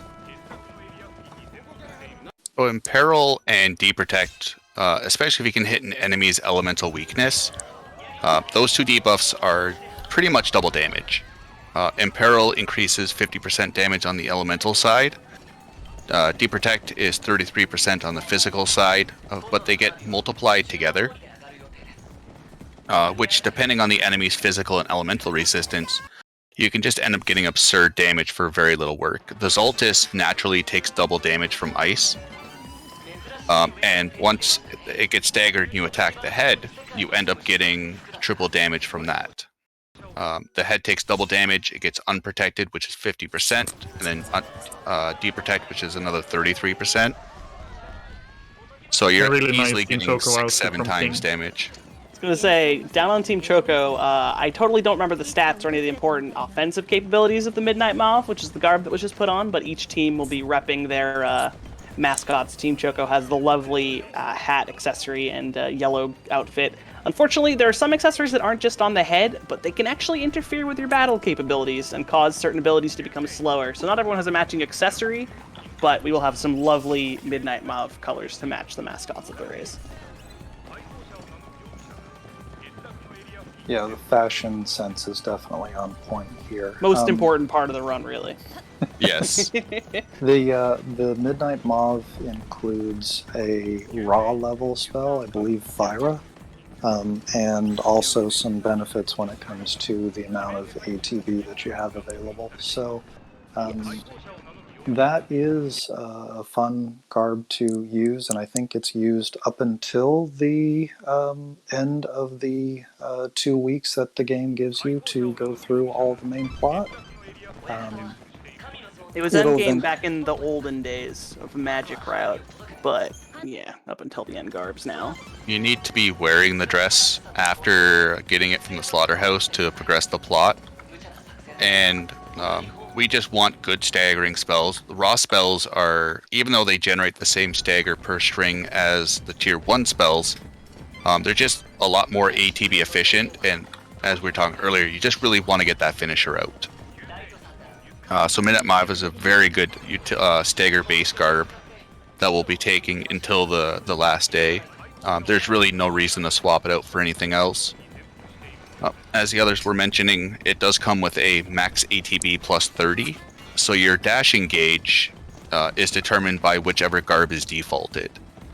30 ATB isn't a lot, but it's an extra second of dashing every now and then, so it does help save a sliver amount of time. It's hard to really time because some runners won't run the ATB completely out, because if you run it to the point where it turns red, it fills up half as fast. So even though you got good movement, if you're consistently running out of dashing gauge, you can lose 3 seconds each time. So, compared to some older routes and previous marathons, the setup at a high level was that we would find the right accessories to give us the elemental buffs that we wanted, and then we would also, by pushing physical damage, use potions to get bravery. And you would buy those in the Augur's Quarter, I believe, and then maybe also at one point later, I've forgotten. In the current way that things are set up, we're now using end spells for potions, and we are picking up an accessory that Team Choco picked up at the start of this palace here, which may look familiar if you watch the prologue. I believe it's the Thorn of Courage. I always want to call it Thorn of Chaos, but I don't think that's Thorn of right. Courage. Thorn of Courage. Yeah.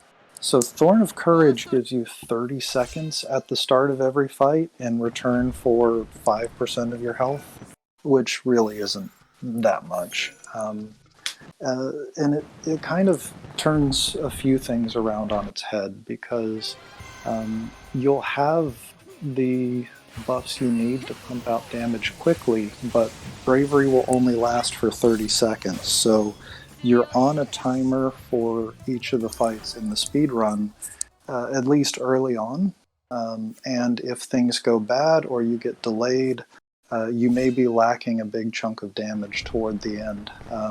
The area we're in right now, we're trying to catch back up to snow, and eventually, just like with Noel, we'll have to have a heart-to-heart with Snow using our weapons and his fists. Sorry, go ahead. This part of the run we're going through. So this is the door that, if anyone was here for the prologue, kind of stops us in our tracks, and we have to turn back. I don't know if anyone else remembers this. Sharky, you might. But back in the day when an older runner, Midget, who held the world record for a very long time, was playing through this area, and somehow wrong warped to the prologue. We were playing through, and suddenly Hope was talking like it was the beginning of the game again, except that door was open. And unfortunately, before it could be explored more, the game crashed, and everyone tried everything to replicate it, and it was never done. And just like the thoughts of what that could be is... That is the one-time glitch. It was right after the tutorial, and instead of him warping to Luxerion, and end up warping them back to the prologue map. D-Win's tried everything he could. He was deleting system files, he was deleting game files. D-Win went down a rabbit hole for like 2.5 weeks trying to replicate it and just couldn't.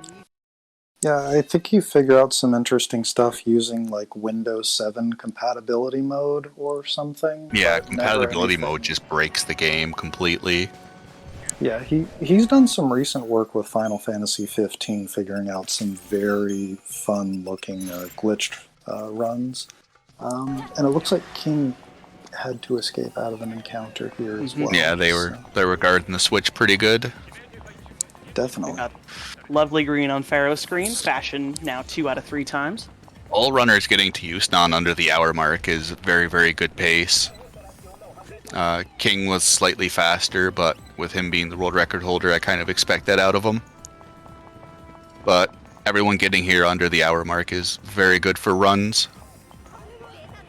Yeah, each one of these runners, while they may have had minor setbacks of a few seconds here or there, are definitely moving on a very good pace. So, can definitely be proud of their runs up to this point.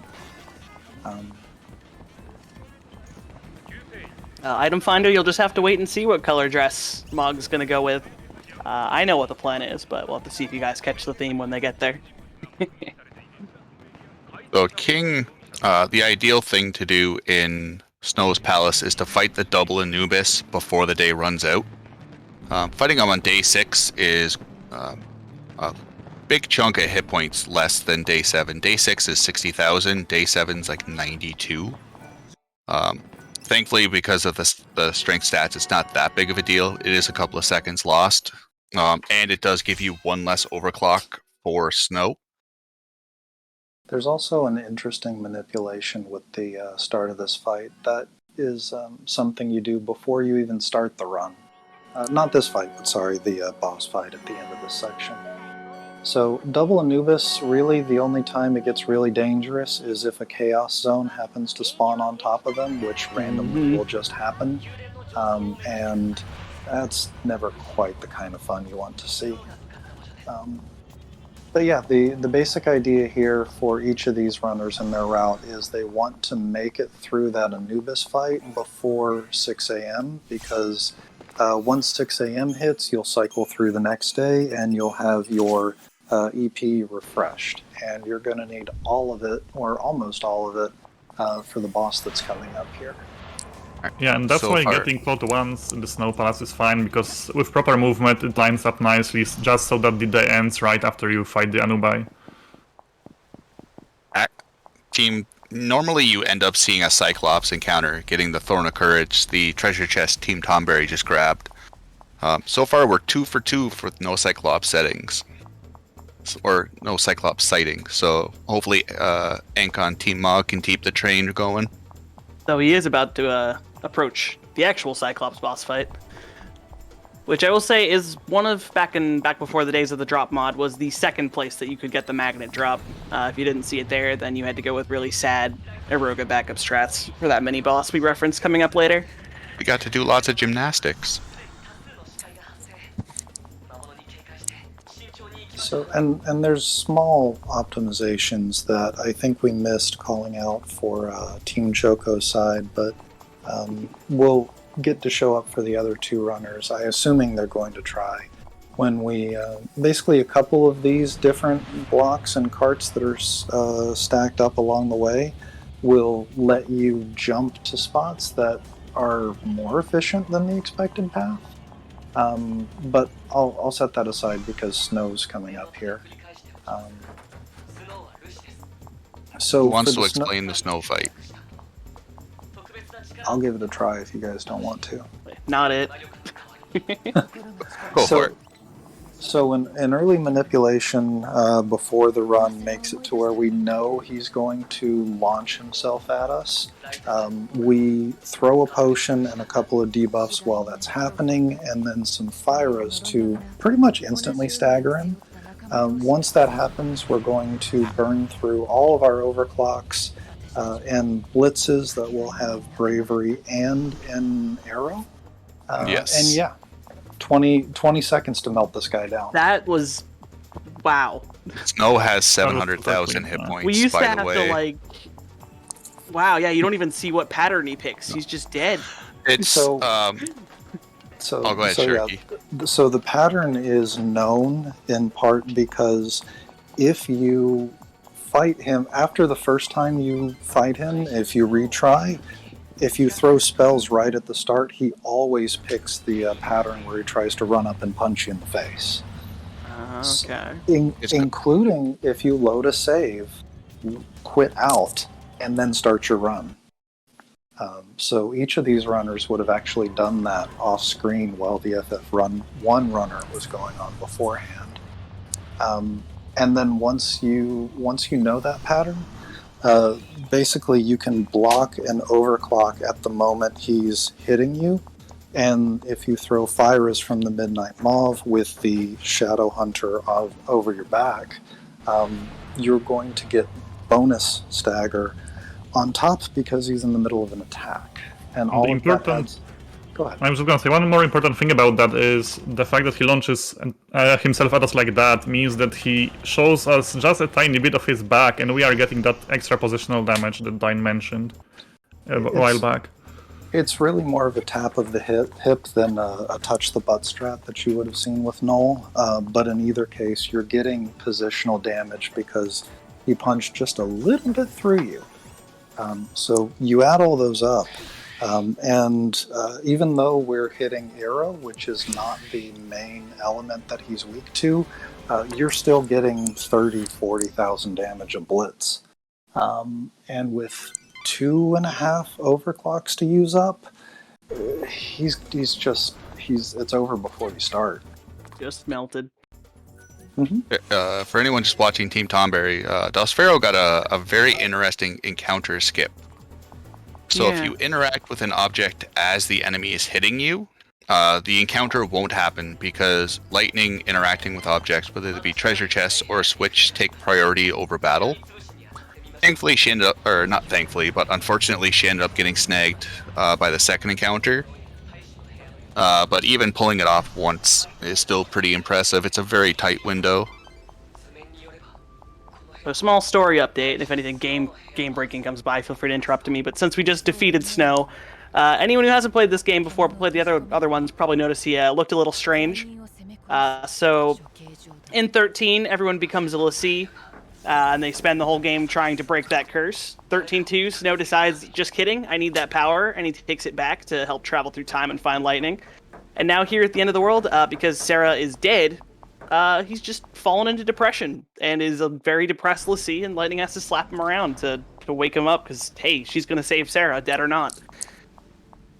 I mean, if you think about trying to be someone who plays the hero and keeps the world on your shoulders for 600-700 years, eventually it's going to wear down on your mental state. So you kind of can't. That's why he's become the god of the Lord of Revelry. He looks over this fancy town full of all the rich people and just waits for the end of days.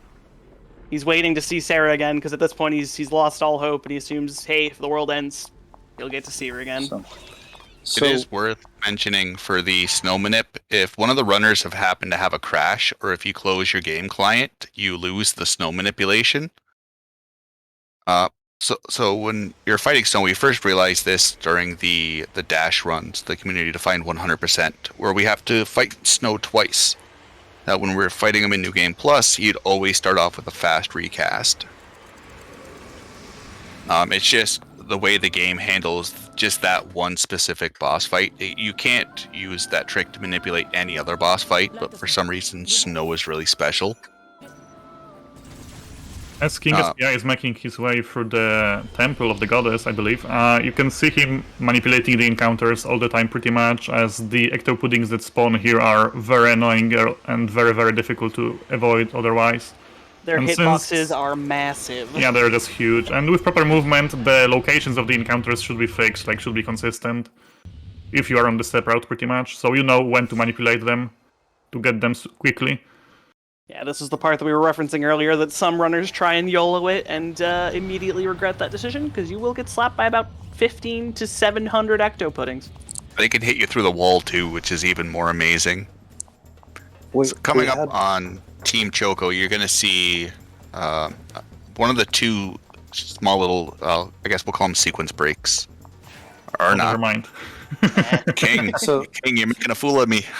So there's a few different spots where if you jump from the right edge to the right railing, you can skip running around certain spots, but the time frame is such a minor optimization that trying it twice is slower than just not doing it at all. This one is especially clunky, so... Yeah, if you jump in the wrong spot, the camera will actually get caught on the ceiling, which will mess up Lightning's jump trajectory, and you will lose some jump speed, which will just end up crashing into a railing and then having to fight the Bulbasaur. And that's never fun. Solid fight out of Das Pharaoh for Snow. Pharaoh did have to reset the day, though. They ran out of time before they got to Snow, so that will slight change. Ank for Team Mog getting ready for the Slaughterhouse. At the time of the second relay, we actually had things routed to where after you beat Snow, you would warp back to the Wildlands and go visit the Moogle village and try to get that done before 6 o'clock. So this route is a bit more efficient. We also see King has nailed the second skip, named after a Healy, which is a lightning returns runner, very strong and quick of their own right. Basically, they realized that instead of running down some rocks, talking to a Yule, hopping over a couple platforms, and running all the way back to that doorway, you could just take a running leap off the edge of the hallway and land at the doorway. On console, it's, I think, extremely inconsistent. On PC, it's relatively safe. PC just has a much stable or a much more stable frame rate. Yeah. So it shouldn't impact your running and what kind of distance you get as much as it probably does, but it can. Also on Team Mog's side, we are back to the Colosseum, and it looks like he's on either the first or second Xaltis. I missed it. The first one, yeah. Yeah, first. So for Das Pharaoh on Tonberry, she's stocking up on the last shop, last end potion shop of the run. She'll be buying a bunch of end frost and arrow potions. These are going to last us to the end of the day. Or not the end of the day, the end of the game. So these will last us the next couple of bosses and everything through the last day.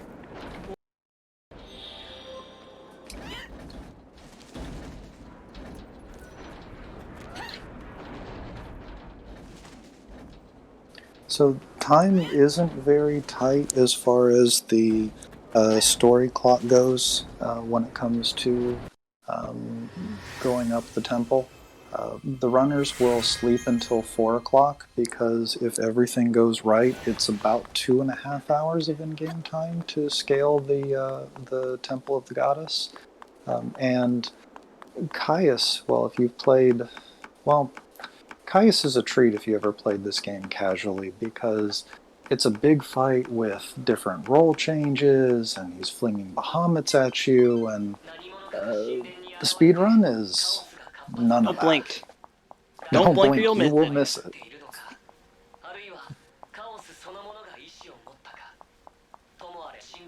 So, because the day has swapped over, we've got a full EP gauge of 3 overclocks. So, Deprotect, Imperil with an End Potion and Thorn of Courage. And yeah, he just falls down. That's a boss. The timing does matter, though. If you're too slow on those overclocks, he will turn into a giant Bahamut and blow you up. So, just gotta make sure you don't miss the timing there. The first skip is pretty early. I think it's right before the second Yule that you would run into, or is it a little bit? It's a little bit later with the room with the Bulbasaur. So Toneberry should be coming up to that pretty soon. In the meantime, now that Team Choco has finished off Caius, you pick up Caius's weapon off the ground, Chaos Revenge, which is a very wide and very large blade that will temporarily replace the Kiku because it gives you quick stagger. And Dine, you can explain that part of it pretty well, I think. I don't wanna. Okay. Okay, Olsen, you can explain it pretty well. I mean, I guess I could try. So pretty much what the quick stagger gives us is that when we get the enemy to the red waves, we will stagger with a single spell from that point on. And it's especially useful for some of the bosses, mainly Bunivelze at the end of the run. It's 80 attack stronger than the Kiku. And as also mentioned, if we don't have to fill 100% of the stagger, we only have to fill 75% of it. Which does save quite a bit of time, and is a very, very good source of damage, as Olsen was mentioning, for Bunivelze, especially with its ability to break stagger pretty consistently on those fights. It's an extremely good utility-based weapon, casual or speedrun. In the dash route, we actually grabbed 2 of them, just because they're that good. You do have to remember to pick it up, though, because if you leave that area, it's gone. Doesn't stay on the floor. That's a very important point. I swear I've never done that before. I don't know what you're talking about. If you Or hadn't Ankh done getting it, the you wouldn't have Cyclops. said it. So here We'll see on Cactuar's side. Cactuar. Oh, nice. Oh, come on. There we go. And Let's Pharaoh go. got the Nice. script for Team Tomberry. Unfortunately, the Bulbasaur is a little too close to Yule, so she lost a little bit of that time she saved. I think we can, But still, just anyone just going for the jump deserves props. I think we can all still clap for the Cactuar cosplaying as Tonberry, because I don't know my green enemies as well as I think I do. So, Unfortunately, Ankh on Team Mog did get caught by an encounter going to the Thorn of Courage. So his Snow's Palace isn't going to be horrible, but it does reduce his chance of getting to the double Anubis fight before the day ends. But with good movement and good FPS, he still has a pretty good chance. And Pharaoh also got super unlucky because in this one spot, when you go for the manipulation and try to spawn the Ecto Puddings behind you, sometimes they spawn on the opposite way, so like in the way you want to go. I don't know why, like this one corridor is like that, where they just spawn on the opposite side and still catch you. I think it has something to do with spawn boundaries, where there's not enough room for them to spawn in front of you, so the game goes, well, we can only put them here. Good luck, have fun. So it's like you're doing your best to manage the encounter to save time, and then you end up getting caught anyway, and that always feels bad. Same with the Zaltis that appear in Snow's Palace in a few places. Just like, oops. Yeah. So just for a quick time check for anybody that's waiting for the next run that's coming up, I believe both Team Choco and Team Tonberry are within half an hour of the end of the run, assuming that all goes well up to this point, or after this point. Yeah, they're both going to be very close to the 2-hour mark. Yeah, so now what you're saying is Mog working through the end of day 6, Tonberry is working through the end of day 7, and Choco is working through the end of day 8 here at the Moogle Village. So this is an important part of the quest because we need to help the Moogles to advance to the end of Saz's plotline. And while we're not going to realize it for probably another minute, Mog from 13.2 is one of the Moogles that lives in this village. So this He's very village, sad. He really is. I mean, he went through an ordeal going through 13.2, getting thrown at various things, always appropriately, but Only still to have launched. Sarah perish in the end. Yeah, and he's had 500 years to think about it. So King has basically melted his way through 3 different packs of Dryads, which are somewhat normal enemies that are still very aggressive toward the Moogles here. This is also done very tightly towards the end of the day. You'll notice that the clock is basically at 5:56, 57 or so. And the goal here is always simply to finish talking to Mog right before 6 o'clock, because now there's nothing to do to the end of the day. You just stand here for a minute, and then you can... And remember, at 6 o'clock, you have to go back. See, I think the audio's been on Townberry this whole time, so you guys have had the luxury of the Japanese audio, but in English, Hope loves to tell you, hey, it's 6 o'clock, hey, it's almost 6, hey, 6 o'clock, don't forget, you gotta go back at 6. Hey, listen! Hey, listen! 6 o'clock! So meanwhile, with Navi in her ear, lightning for Team Tonberry is going to melt through the Caius fight as well. So Pharaoh's the only runner so far to get both skips in the temple. Yeah, and Unfortunately Mog got the box jump just a moment ago. In the Alright, so Pharaoh's 3 for 3, I believe. She has my respect. One thing to mention about the Dryad fights is if they get below 33% hit points, they do like to call friends and then get into a group heal and cast Aurora on themselves to heal. And it never ends. And you can find yourself in a very sticky situation of a never-ending fight, because it's not just one of them get to 33% health and they call for friends. Every one of them that gets to 33% will call a friend, and especially with the free pack, all other friends. you can end up fighting. I've seen some newer people trying to learn the run fight 10, 12 of them in a fight, and because of the way the ATB or the overclocks are, if you end up fighting it last or second, you really don't have the extra one to spend on it. The Dryads just don't give much for EP when you kill them. Roughly, I'd say, depending on the runner, 20 to 35 minutes to the end. Or perhaps slightly more than that. Team Choco has now moved on to day 9, where they're going to bring Fang with us. By the way, Fang's with us. Over to this very uniquely groomed cactar called a cactare. Afrotoir. Yes. This is where Magnet comes in. Because the defenses of this basically say that every hit is going to do 1 HP of damage, so why not spam a quick attack that does 4 1 HP hits over and over and over and over and over again? And after two overclocks, you've managed to take it out. So before the drop mod. Go ahead, Con. Before the drop mod, that was where Eroga would be used as a backup if you didn't get it off the 2 things, and you had to perfect time those Eroga, otherwise things got a little bit sketchy. So it's nice to have Magnet there where you can pretty much just hold the button and win.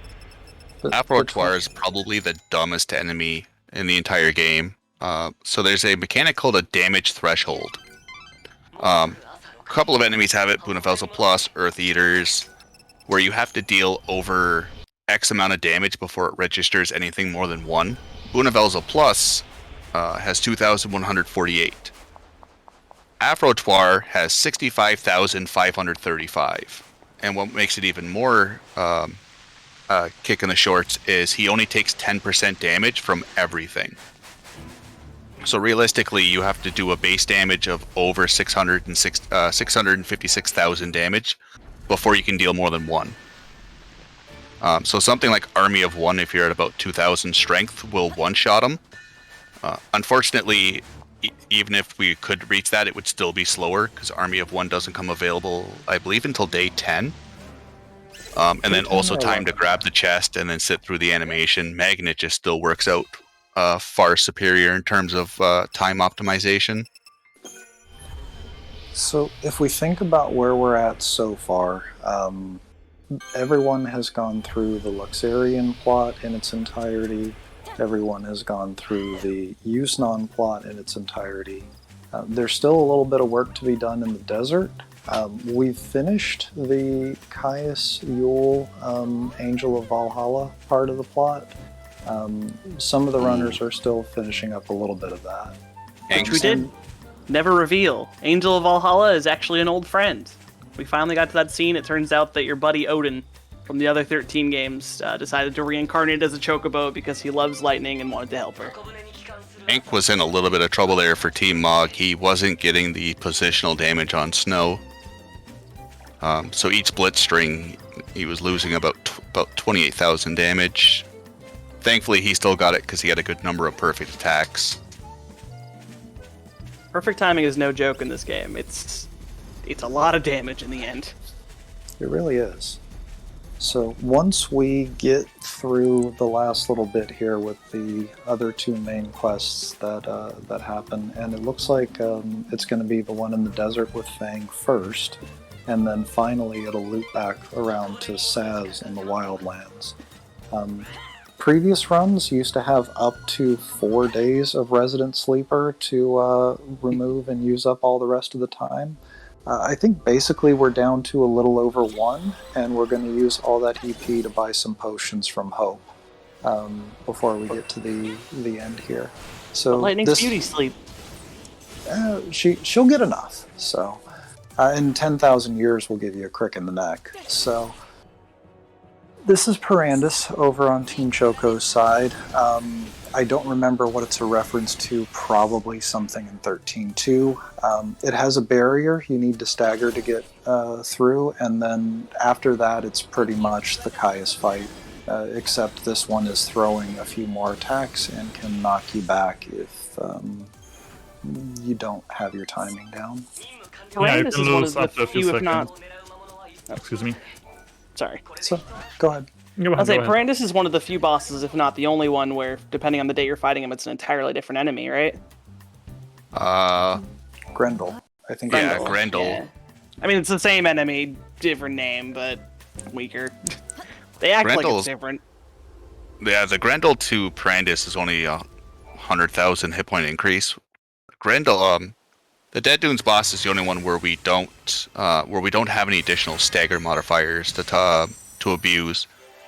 So for the Snow fight especially, Sharky was mentioning about getting a stagger bonus, but when we stagger Snow, we also get a 2 times damage bonus. Perandus doesn't give us that, and Caius doesn't give us that, just because staggering Caius is just strictly a pure waste of time over just holding the triangle button and spinning to win. So, on Team Choco's side, they're finishing out the last quest, and because this is one of the last teleport points, King has already set up some of his garbs for the final day, which is a rush of 3 specific fights and then the final boss. The setup is basically making one of those garbs for use of Imperil and regular attacks that will do a healthy amount of damage. The second one is going to use a specific garb called Dark Muse, which after the last day will have Heavy Slash, a very long animated 8 times damage normal attack. And then the third one is going to be the Passion Rogue that we've had this whole way, because we're still going to need to throw Deep Protect at the final boss. But at the moment, they're basically finishing off the quest to go through Saz. Saz's main quest had 5 different components to it. One of them is a treasure chest right outside the door. One is a fragment from the slaughterhouse. One is a fragment you get after you take care of the Mughals. One is the Afrotar. And one is turning the Beloved's gift into Chocolina at the Canvas of Prayers, who happens to have a small piece of the soul because Chocolina is somehow the Chocobo chick from 13 come to life as a very fan service-y character for some reason. You know, it just makes total sense to me. Chocobo chick from Saz's hair just turns into a woman sometimes. Makes sense. You know. Team Tonberry is going through the Cactuar fight, so they're just a few minutes behind. And Team Mog is working their way through the Temple of the Goddess. So I think everybody is roughly near the difference in time that they had at the start of the run. both Team Mog and Team Tonberry have PBs that are very close to each other. Choco is the current world record holder, so his best possible run is a couple of minutes faster, but all three of these are very strong, highly respectable runners, and they are putting on a wonderful show today. Yeah, they are all definitely doing a wonderful job today. I mean, I think everyone had a few unfortunate encounters they had to deal with, but other than that, those are very solid runs for sure from each one of them. And first try in peril all around. Who would have thought? Let's see if Enk for Team Mog decides to risk it or play safe. No, playing it safe. Oh. I think they said they would try once, but since he didn't get the initial setup, I guess he didn't want to try it anymore. I don't count that as a try. I'm calling shenanigans. They gave me a mic. I'm going to use it. Yeah, Enk just powering through the Temple of the Goddess on his way to Caius. Hope gets a very good upgrade to his shop. So instead of selling crappy Warriors potions, we're now buying Heroes potions. They do cost 2 EP over the Warriors potion 1. But they will give us Bravery, Faith, Vigilance, and Haste for a minute. Bravery increases physical damage. Faith is magic, which we don't care about. Vigilance adds plus 30 to keep. Go ahead. And Haste adds roughly 2 ATB regeneration per second for the active guard and 6 for the standby garbs. So there's a mechanic in the game called Cut and Keep. It really hasn't come into play up until this point. So much like 13 and 13.2, every attack and every enemy has a hidden value. If Cut is higher than Keep, you interrupt. If Keep's higher than Cut, you don't do anything. So throwing a Vigilance potion and then a Warrior's potion for Bunavelza will, as long as Lightning is doing an action that is not a debuff, she just won't get interrupted by any of his attacks, which does help make that fight pretty consistent. So there's 3 fights coming up here. The first is going to start with 2 guards. The guard's stagger debuff is Confuse, so the goal here is to immediately stagger the first one so it won't summon any reinforcements and extra folks to fight. And then you're going to try to take down the second one quickly before it can do anything and revert back to the first. The important thing here is to not kill the first one immediately, because if you kill him, like if you one-shot him, the second one will just call the reinforcements immediately. So that fight can go wrong pretty quickly, but if it stays on script, it's just as clean as that was. The next fight is going to come up in another moment. It's a fight with a Chimera, which is a very big, beefy monster with 3 heads. And roughly the same idea as the first one. Set some debuffs and start just pushing through as many heavy slashes as you can, so that you'll get the damage to come through. Blitz is now off the table, but Heavy Slash does much more damage. It's a shame, because back in the day, these were the true hit him in the rear strats, where you would overclock and then spend the time walking all the way around behind it, so you could just slap it over and over with that extra damage, but you don't actually need to do that anymore, which, it's sad. And the very important thing about Heavy Slash that we haven't mentioned yet is that it's a finisher in itself, so you cannot like just chain Heavy Slashes to get that perfect timing. But we still can get the perfect timing in a different way. You can just do an attack, like a normal attack in a different garb, switch to the garb with the Heavy Slash, and then do the Heavy Slash, and you can obtain the perfect timing that way for the extra damage on the Heavy Slash. So someone in chat's asking why DLC is banned, even though it comes with the PC. 1, the community has no interest in it, and 2, the DLC doesn't save that much time. I think King was doing some DLC runs with Spira Summoner and Elementaga with all the good weapons, and it only saved about 2 minutes on the run. A lot of the runners, no one that has picked up the game in the last couple of years has showed interest in DLC. One person tried to route it and then gave up because it just wasn't interesting. It would basically just follow the same route we do now, and it's a very minimal time loss, and people just like the route in its current state with the challenges. So real quick, sorry to interrupt. Caius just went down on Team Mog's side. Sorry, please continue.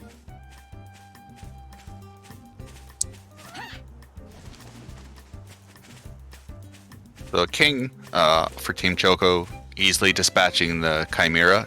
With the Chimera, you want to try not to break the side heads because you lose the double damage bonus.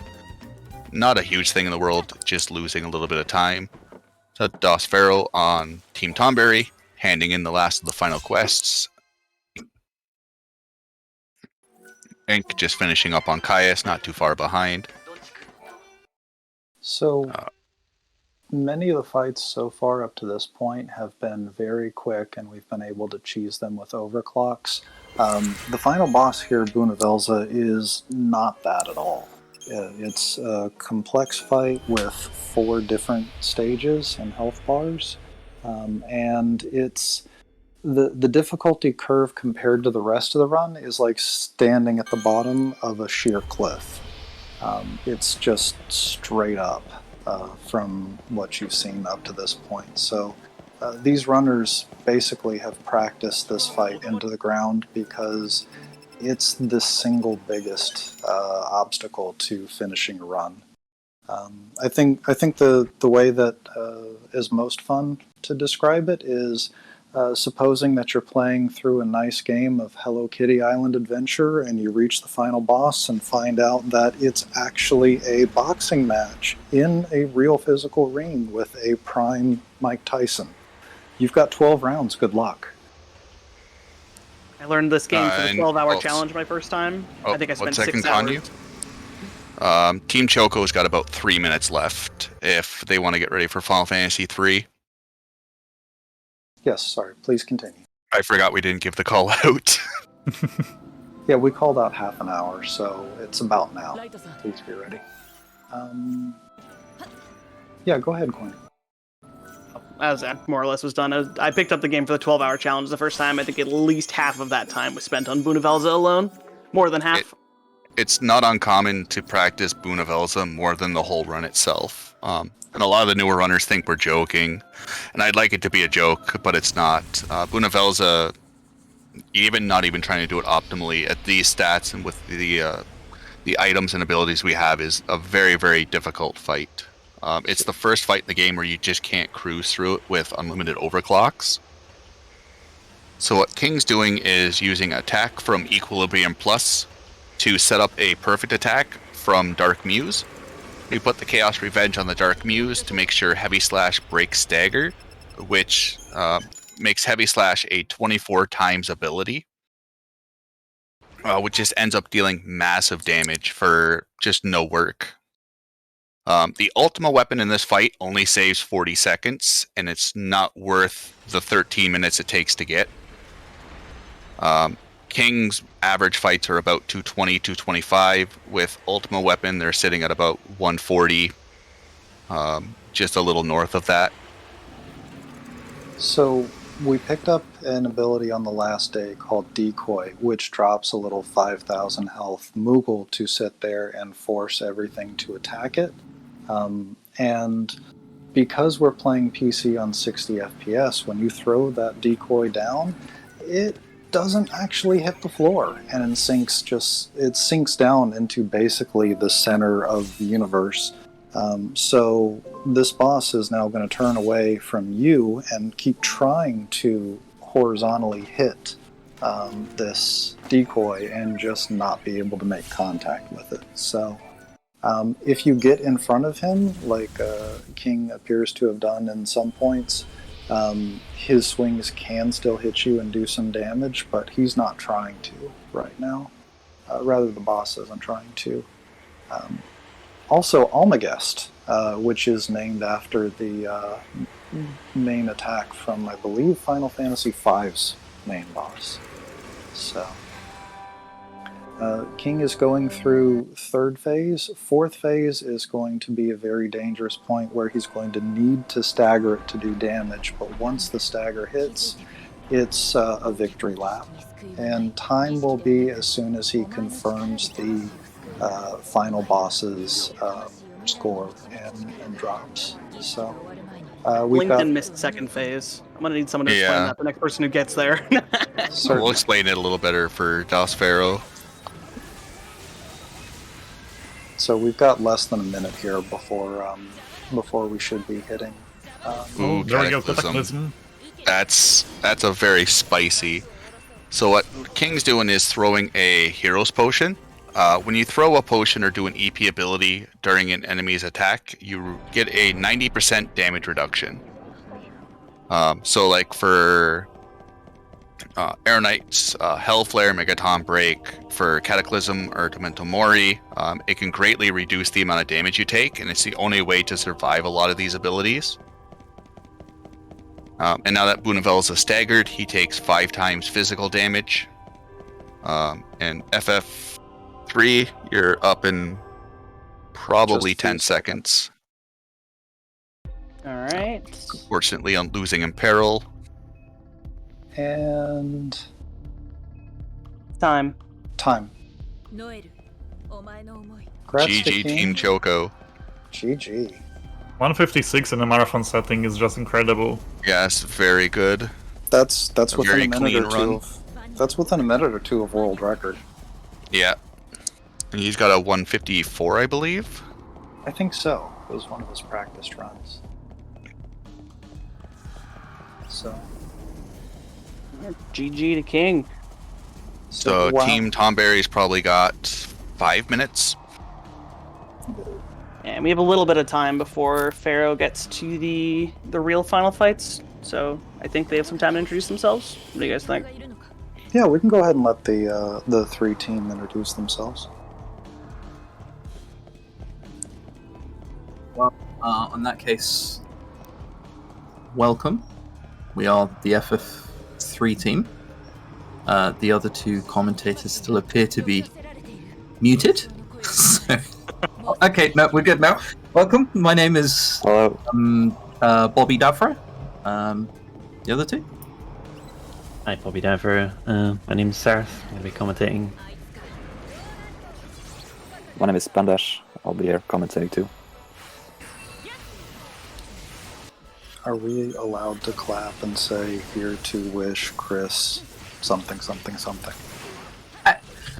Here to see my boy Chris Thanarium go to bed. In my life, and everyone appears to be in on this meme. It is... it feels bad.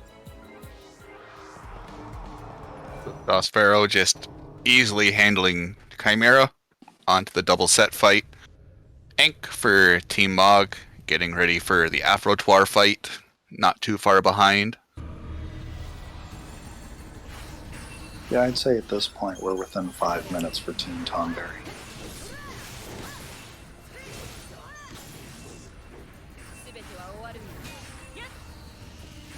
So this, go ahead. This fight is a good way of seeing the perfect timing between regular attacks and then heavy slashes off of the other garb, because there's just less things in the way on the screen.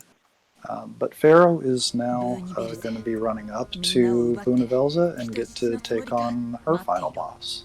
So it'll be just a moment before that kicks in. If anything interesting is going on the on Team Choco's side. So FF3 you start off as a solo character, which is a little bit different from the original. We start with all 4 party members straight away. We're just clearing out the first dungeon. Typically quicker to fight these than run away, and you end up with a couple extra levels, which is nice for the first boss. So the Bunavelza fight is pretty interesting. Each phase has a different stagger condition. Or, I guess I should say stagger debuff. The first one is Unprotected, which grants an additional 50% physical bonus. Second one is Unshelled, which is magic damage by 50. And the third phase is Daze. So whichever attack breaks days will get a double damage boost. Which is probably the trickiest one because you're so used to going attack into heavy slash that attack will end up breaking days instead of heavy slash, and you lose about 80,000 damage. So that's definitely one thing to watch out for. As Sharky mentioned before, we're dropping the decoy to get the additional damage from perfect attacks and also positional modifiers. Phase 1 is one of the one random ones because Booney for all 4 of the phases has a 2x stagger modifier bonus when you attack him when he's doing an action. And since his actions are random, you'll stagger him at different times. It's preferred to stagger him before you overclock, just so you get the extra damage throughout the overclock heavy slashes. If you don't, once again, it's not a big deal. You just lose a little bit of time. This fight, first phase, with the Thorn of Courage is actually pretty tight. So the duration of Thorn of Courage doesn't start ticking down as soon as the battle starts. When you gain control, it starts as soon as you get warped into the battlefield. So that 30 seconds of bravery is more like 24. And this was one of the real hurdles to come around trying to route the Thorn of Courage in, is phase 1 became quite a bit trickier. One thing that may not be super apparent is that you only have 5 slots for buffs and debuffs, either yourself or the enemies that you're working with. And phase 1 will always open by casting Doom on you, so you don't have the full range of an end spell and then a hero's potion. So you're balancing those buffs as much as you can, trying to get damage done. Meanwhile, here for phase 2, sorry, go ahead. Please. I was like, so in phase 2, we used to sort of do a block shuffle to get as far away from him as possible. It looks like you guys don't do that anymore, so. It is a nice backup. A lot of people, depending if you use the Enero potion for the double sets, if Booney just happens to pick Enfrost, the fight's over. So it's a 25% chance that you just have to reset, because if Booney picks Ice Spirit, you lose your Enfrost, which is a good close to 70% damage cut you're going to receive, because Imperil just won't give you an elemental bonus. Some runners will do the shuffle and then they won't throw the Enero on the double sets. So you can do the block, shuffle back, and then if he ends up picking Ice Spirit, you can just throw the Enero potion and go about your business. The very dangerous part about phase 2 is that as time passes, Bunnyvelze can use the Wings of Destruction, which will effectively one-shot lightning. But if you go fast enough, and if you stagger late enough, then you can skip the Wings of Destruction and safely get the kill. The old backup still applies. You can juggle throwing spells and guarding to make lightning hop way back out of range. And Coiny's right, way back in the day we would do that and then drop the decoy, but that's especially not necessary now. So we just have to watch Pharaoh push through the last minute of the fight here, and as long as we don't get a awful attack like Cataclysm was on Team Choco's side. Yeah, very tame. Very well done. Nice. Very tame. Phase 4. That was docile, so... Get ready, Tomberry.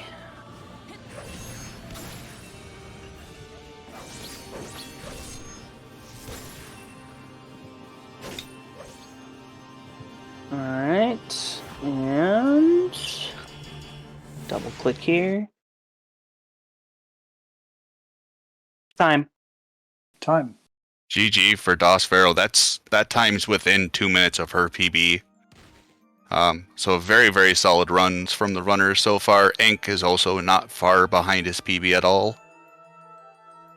Yeah, that was a wonderful job. GG.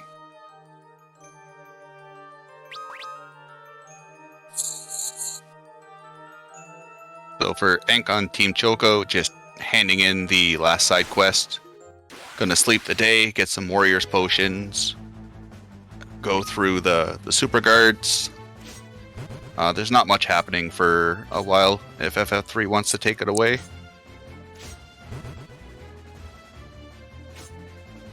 Yeah, that'd be great. I don't believe we've had a chance so far to explain what's happening at the beginning of the run.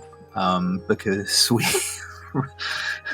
pretty much immediately after the first boss go into a pretty major item duping glitch. Does someone want to explain that? Yeah, sure. I can do that. So in this game, there's like auto battle, which remembers your previous input. So if you use an item, the next time you use auto battle, it will keep using that item. But if you go to the item menu and scroll all the way up, you will actually go to your weapon section, what you have equipped. And if you use auto battle when the menu is at your weapons and not your items, it will not reduce your items. So you can just keep on using items and dupe them without losing them. So that's the gist of it.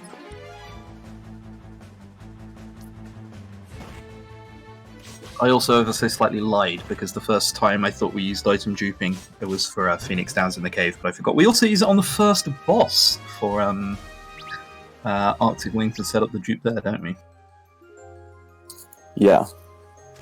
So it's a bit harder when you only got one character, because usually you can just set up the dupe with one character and then cancel the thing when you're supposed to use the action for the next character.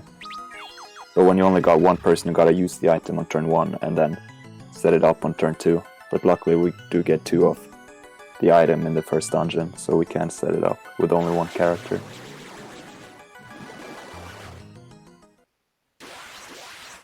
And with this wonderful technique, we will basically be blitzing our way through some bosses, making it considerably faster.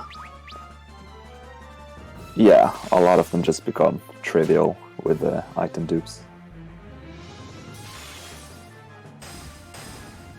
Let's see if Sol gets the 1 in 200 drop here. Nope. So, what is the 1 in 200 drop that he wanted there? Yeah, so he used like an ice item there to damage him.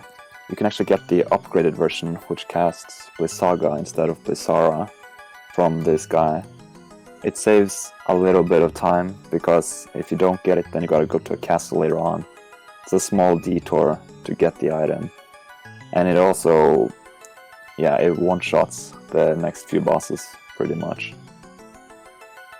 So it's a neat little time save. But you will get it eventually anyways.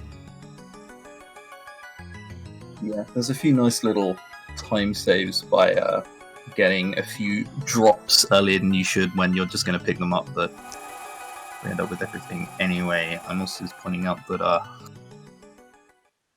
Paul Scythe for Team Choco has gone with the team name of Que. I didn't see if Sol for Team Tombury in the top right was also changing everyone's name to spell out something. Yeah, he's got an unethical team, so I think you can probably expect. Yeah, he's probably got a plan here. Yeah, also, notably, changing their names to a single character letter doesn't actually save time, just so we're clear. Yes, because the letters don't advance the entire sentence, immediately gets splurred out if you just keep mashing. Yeah, so when a text box and sometimes is you filling gotta out, wait for animations. Yeah, when the text box is filling out, you shall press X once, and it completes the whole sentence, and then you press X again to clear it.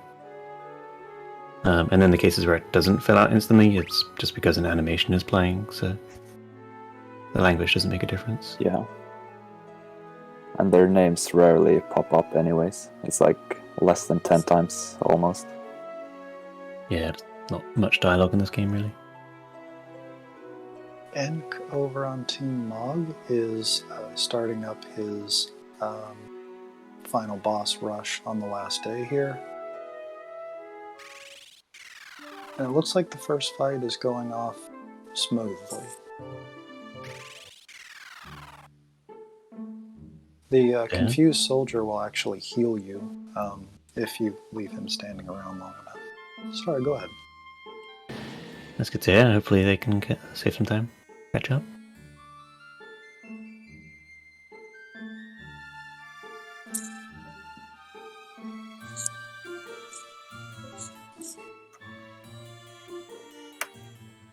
I think at this point we're within 10 minutes of Ryder's Redemption Tour coming to a stream near you. It's a voice of optimism, but I fear it may be too much optimism if you think there's that much time. I don't know how much time there is, but I am very eager to see him knock this one out of the park. There's probably about 9 minutes left. Last day is quite short.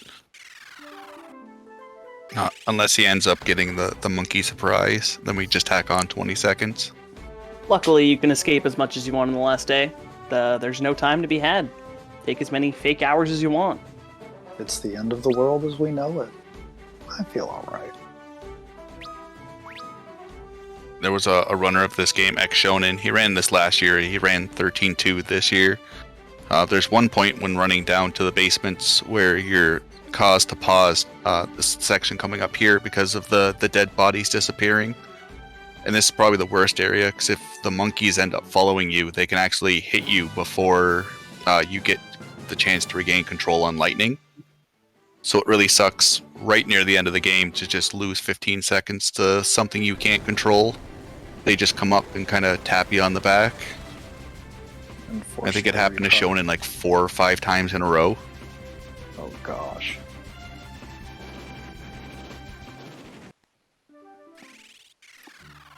Now, coming up again for the Chimera fight.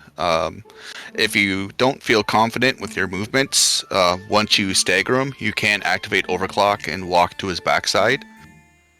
It's nice for a little bit of extra damage, and you don't have to worry about breaking one of the heads, doing a little bit less damage. Yeah, you'll instantly end the stagger if you accidentally heavy slash off one of the heads of the Chimera, which it looks like may have accidentally happened, but we're still through with almost no problems. Because there is no actual targeting system, it's all just lightning, just kind of like, oh look, this enemy's next to me, I guess I'll hit it. So for certain enemies like Zomox, the Chimeras, Dreadnoughts, where they have destructible parts, it can make the fight really wonky because you're trying to do damage to the main body, but instead it's hitting all these other appendages. I think throwing an arrow for this fight just to speed it up a little bit. And we can see him having 2 heavy slashes equipped, so I guess he did get a drop with a strength buff then. Oh, from the double Anubis. So yeah, that's something we didn't really touch on, because we haven't seen it till now. There are certain abilities that will get dropped that can give buffs. Olsen, if you want to take it away. I mean, I think you've said all there is to say. Like, you can get drops that give you buffs, and if you get the strength buff especially, that's very useful for Bunnyvale, and can make it both faster and way more safe. You're supposed to talk about the damage increase. Oh, it's a beautiful damage increase. I mean, I don't find it that beautiful, so I didn't want to mention that. It's kind of a mixed camp, to be honest. Some runners really like to go for the strength increase. I've never really... if you have one strength increase, it kind of just pays for the menu. If you get those stupid runs where you end up getting like 3 or 4 strength buffs, then it's definitely worth it to equip it, but at that point, those runs are so rare to happen. At some point, it's also going to mess with your muscle memory, because you'll think a guard ability is going to be on square, and it's another heavy slash. And those are not things you want to use at the same time. And it also sucks, too, because the heavy slash you get from drops are much weaker than the one from Dark Muse. Yeah, earlier on we mentioned that Gale Slash that can have the really sad wind up, or it can have attack up, which is also something you can equip here. Or it can have nothing, which is just as sad. Yeah, the heavy slashes also have things like strength and numbers and other buffs that are completely useless for the fight. Strength in numbers actually helps for tier 2 because the monettes actually count as an enemy. So for tier 2 you can get a 16% damage increase. It only works for phase 2. For reasons I don't know why, because you can't actually destroy the monettes, but for some reason the game counts them as an enemy. So it can make the Wings of Destruction skip a little easier. But for the vast majority of it, it's an absolutely useless buff. And here's our chance to watch Ink attack and dethrone God. Yeah, and sadly he got a pretty bad phase 1 because he didn't stagger early, so it will take a bit longer to kill the phase, but he got it nicely. Prioritizing Equilibrium Plus there, because the Garb has a really nice ability called ATB Standby Recovery. So it recovers ATB 30% faster when it's not in use. And Dark Muse is the ATB we really care about. The attack on Equal is only 10 ATB, where Heavy Slash is 50. So you really want to maximize how much ATB you have on Dark Muse, just because it is your main damage dealing in this fight. Yeah, and that's definitely troublesome. The longer the phase 1 goes, the harder phase 2 becomes, because you will be starting with less ATB, and you really want to have all that ATB for phase 2. And kind of getting moved around a little bit with the monettes. I think he might have lost positional damage on a couple of those hits, but still managed to skip Wings of Destruction. And that is not easy to do. All these runners have made it look clean and made this boss look easy. I know especially for older runners like Koinu and I, our first attempts at trying to take this guy down in a run lasted longer than the rest of the run itself. Oh yeah. So, and skipping Wings of Destruction, especially, they've really gotten everything down to a science. That used to be even harder with our setup. Like, you were going to get nailed by it, you'd have to bring X potions, you'd have to bring Phoenix Downs, and you can still do that as a backup, but it's not optimal. Yeah, we used to bring 3 Phoenix Downs to this fight because it was just guaranteed that Wings of Destruction would happen and it would kill you. So, these guys are putting on just an amazing show. And Wings of Destruction, we were talking about potion tanking, isn't an ability you can potion tank fully. So Wings of Destruction is 4 separate hits from Bunavelza, and then after that, the 3 monettes explode, but they never explode at the same time. So you can end up potion tanking 2 of the hits from Wings of Destruction, but you don't have enough guarding to be able to survive through the 3 mine explosions. So it's not something as easy as like, hey, you can just throw a potion and skip it all. No, just because there's so much damage happening over a prolonged period of time. There's just really nothing for like a safety strat we can do around that besides the backing up between guard and a spell cast. So the decoy just died. So you'll notice that the face of Booney just turned towards Ink, but it took so long to kill that we were able to get the stagger off, and it's almost time. Probably very clean fight from Ink. Yeah, this was an amazing job here. I believe this is also within 2 minutes of his PB as well, so I know we've talked about it a lot, but just amazing runs from all 3 of the runners. Alright, and...